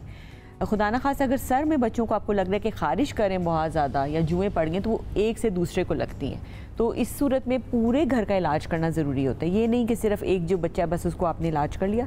जब बच्चे इकट्ठे सो रहे हैं, पेरेंट्स भी साथ सो रहे हैं, तो वो फिर तमाम लोगों को हमें जो है वो डिसइंफेक्ट करना चाहिए। इसी तरह जो टॉवल्स शेयरिंग होती है, टॉवल्स नहीं शेयर करने आपने, ख़ास तौर पे पूल्स में जब आप जाते हो टॉवल्स नहीं शेयर करने। घर पे भी आप कोशिश करें, अगर एक बच्चे को या किसी बड़े को प्रॉब्लम है तो वो अपने टॉवल्स शेयर ना करें, ये सबसे इंपॉर्टेंट चीज़ है। इसी तरह जो कंघा है, जब आप कोम करते हैं और सर में कोई इन्फेक्शन है तो वो वहाँ से फैल सकता है। अच्छा, वो इसमें ये भी तो होता है ना, वो पिलो कवर वगैरह, बिल्कुल वो भी शेयरिंग होती है। जाहिर है एक पिलो कवर या एक बेडशीट आप अमूमन 2-3-4 दिन के बाद बदलते हैं। अगर उन 2-3-4 दिनों में उस पर कोई ऐसा शख्स लेटा या इस्तेमाल किया जिसको कोई प्रॉब्लम है, और फिर वही पिलो कवर माँ ने इस्तेमाल कर लिया या किसी और ने घर में, तो उससे भी फैलता है ये क्या? अच्छा देखिए, जो पिलो कवर्स हैं उसका इन्फेक्शंस के साथ ये ताल्लुक हो सकता है कि अगर कोई चेहरे पे, सर पे, गर्दन के पास कोई इन्फेक्शन है तो वो स्प्रेड हो सकता है डेफिनेटली। तो जो इस तरह के इन्फेक्शंस होते हैं, ख़ासतौर पे स्केबीज़ के केस में, जुओं के केस में, हम लोग ज़रूर ये मशवरा देते हैं कि आप तमाम जो बेड शीट्स हैं और कवर्स हैं वो चेंज करें और उसको धूप लगवाएं, डिसइंफेक्ट करें। लेकिन रूटीन में अगर कोई बंदा, एक शख्स ही अपना पिलो इस्तेमाल कर रहा है तो वो कर सकता है कि वो कुछ दिनों के बाद, जैसा रूटीन में बेड शीट्स चेंज होती हैं, लेकिन इन्फेक्शंस के केस में यू हैव टू चेंज। अब हम बात करेंगे, मेरे ख्याल में वो जो आपने बालों की बात की थी कि हेयर फॉल बहुत होता है। Hair fall of course seasonal hair fall होता है और बरसात के मौसम में हेयर फॉल बहुत ज़्यादा हो जाता है। आपने ये भी नोटिस किया होगा कि लोग ये भी कहते हैं कि हमें बहुत ज़्यादा खुश्की हो जाती है या सर में से दाने बनते हैं, खून निकलने लग जाता है। ये भी इस मौसम में ज़्यादा देखने को नज़र आता है। सर्दियों में, बहुत शदीद सर्दी में या बहुत शदीद गर्मी में डेफिनेटली खुश्की ज़रूर हो सकती है, लेकिन इन्फेक्शंस नहीं स्कैल्प पे होते। लेकिन इस टाइम पर जिन लोगों को खुश्की है उनको साथ में इन्फेक्शंस भी होने लग जाती हैं। अच्छा, आपने एक तस्वीर जो दिखाई थी उसमें वो कुछ रेड स्पॉट्स थे स्किन पर, वो क्या है, उसका क्या इलाज है? देखिए, वो तो एक तो जो मैंने बच्चे की जो शक्ल आपको दिखा रहे हैं उसमें हनी क्रस्टेड जो एक इन्फेक्शन आई हुई, आप देख रहे हैं कि वो सारा का सारा वो येलो सा ऊपर पेल पस वाला सारी एक डिस्चार्ज नज़र आ रही है। वो तो bacterial infection, typical bacterial infection होता है। उसको हम कोशिश ये करते हैं कि अगर हम टॉपिकल लगाने वाली दवाई से आराम आ जाए तो बेस्ट है, क्योंकि अगर बहुत अर्ली फेज़ में आ गए तो हम सिर्फ टॉपिकल इलाज करते हैं। अगर बच्चों की गर्दन की गिल्टियाँ भी बढ़ गई हैं, तेज़ बुखार भी हो गया साथ में और बच्चा बहुत रेस्टलेस है, तो फिर हम लोगों को जाना पड़ता है ओरल एंटीबायोटिक्स की तरफ भी। अच्छा। और ये सिर्फ आपको मैं बता दूं, टॉडलर्स में नहीं, छोटे बच्चों के अंदर भी इन्फेक्शंस होती हैं। जो घर के अंदर जो छोटे बेबीज़ पैदा होते हैं इस मौसम में, उनको बहुत सीवियर इन्फेक्शंस हो सकती हैं, क्योंकि वो बड़े उनको हैंडल कर रहे हैं ना, प्यार करना है, लाड करना है, रैप भी करना है बच्चे को। बेशक इस मौसम में पैदा हुआ बच्चा है, लेकिन उसको उन्होंने गर्म ज़रूर रखना है। तो इस सूरत में बच्चों को वो चेहरे पे एक जिस छोटे छोटे वाइट स्पॉट्स आने लग जाते हैं, वाइट दाने नुमा की, आप समझ लो गर्मी दाने की तरह की चीज़ निकलती है, लेकिन वो बहुत सिवियर हो जाती है कभी कभी छोटे बच्चों को, इस मौसम के बच्चों को। तो इसका भी एहतियात करनी चाहिए। अच्छा डॉक्टर साहब, ये बताएं, एक और बड़ी प्रॉब्लम होती है मॉइस्चराइज करना। आप चाहे मुंह धो के बिल्कुल फ्रेश वॉश करके भी आप अपना मॉइस्चराइजर लगाएं, क्योंकि ड्राई भी हो जाती है कुछ लोगों की स्किन, तो वो जो ऑयली स्किन वाले प्रॉब्लम्स हैं वो और ज़्यादा आ जाते हैं। आप मॉइस्चराइजर लगाते हैं तो फ़ौरन ही तेल निकल आता है, चाहे वो वाटर बेस्ड मॉइस्चराइजर भी हो तो भी तेल निकल आता है। तो ऐसा लग रहा होता है आप सऊदी अरब से आए, इतना तेल निकलता है। बिल्कुल, ये चीज़ भी होती है कि बहुत ज़्यादा ग्रीसी स्किन होती है, बहुत ऑयली है, तो मॉइस्चराइज़ कैसे करें। तो जो मॉइस्चराइज़र्स आते हैं वो इस तरह के भी आते हैं जो बिल्कुल आपको मैट फिनिश में मॉइस्चराइज़र आएगा, आपकी स्किन के ऊपर वो एक ग्रीसी लेयर नहीं देता। और मॉइस्चराइज़र होता ही वाटर बेस्ड है, it should not have any oil in it. तो जो ऑयली या मिक्सड किस्म के चीज़ें यूज़ करें उससे परहेज़ करना है। इसके अलावा सन ब्लॉक्स जो हैं वो हमें बहुत से ज़्यादा सारे पाउडर्ड सन ब्लॉक्स भी मिलते हैं। इसके अलावा पाउडर्ड फॉर्म के अंदर हमें मॉइस्चराइजर्स भी मिलते हैं। हाइलुरोनिक एसिड एक ऐसी पाउडर फॉर्म में आता है कि आप उसको जैसे ही चेहरे पे लगाओगे तो वो अब्जॉर्ब हो जाएगा, हल्का सा आपकी स्किन के मॉइस्चर को लेके वो अब्जॉर्ब हो जाएगा। पाउडर्ड फॉर्म में भी आते हैं, लेकिन ऑफ कोर्स इस तरह के प्रोडक्ट्स थोड़े से एक्सपेंसिव होते हैं, हाई एंड होते हैं, हर बंदे के लिए अफोर्ड करना आसान नहीं होता। शायद हर शख्स को अगर अफोर्डेबिलिटी है भी तो एक्सेस नहीं होता, मतलब कि उनको पता नहीं है कि कहाँ से मिलते हैं। बट इस तरह के प्रोडक्ट्स भी मार्केट में अवेलेबल हैं। सन ब्लॉक अगर लगाएं इस मौसम में तो कोशिश करें कि जेल फॉर्म में या मैट फिनिश वाला सन ब्लॉक लगाएं, या ऐसा सन ब्लॉक लगाएं जिसके अंदर आपको लगे कि लगाने के बाद मुझे एकदम से प्रॉब्लम नहीं होता। और ये आप ट्रायल कर सकते हो, मतलब सन ब्लॉक बहुत एक्सपेंसिव ना ख़रीदें, नॉर्मल कीमत का सन ब्लॉक ख़रीद के उसको ट्राई करके देख लें, और अगर आपको वो सूट करता है तो आप कंटिन्यू करें। अदरवाइज़ इस मौसम के लिए ख़ास तौर पर जुलाई एंड से लेके जो अगस्त एंड का टाइम होता है, इसके लिए आप अपनी थोड़ी सी एफर्ट करें। अदरवाइज़ दाने निकल आएंगे, प्रॉब्लम्स होंगे, मिलिया बन जाता है चेहरे के ऊपर, तो वो फिर लॉन्ग टर्म में प्रॉब्लम देता है। थैंक यू जी, बहुत शुक्रिया अदा करेंगे डॉक्टर अर्मिला, वक्त दिया आपने, और वाकई ये जो इश्यूज़ थे आपको डील करना सिखा दिया है। आप डील करना आपका काम है, कैसे डील करते हैं, क्या करते हैं, किस तरीके से तेल निकलता है और कैसे तेल जो है उसको आपने निकलने नहीं देना। तो ये थी जी मानसून के मौसम की हमारी जिल्द पर कारस्तानी। अब दैट्स इट। नाज़रीन आप इजाज़त दे दें, मतलब थक गए हैं, बोल बोल के 2 घंटे हो गए हैं, और आज के प्रोग्राम से इतना ही। बिल्कुल, अगले प्रोग्राम तक के लिए इजाज़त दीजिए, फिर आपसे मुलाकात करेंगे। अल्लाह हाफिज़।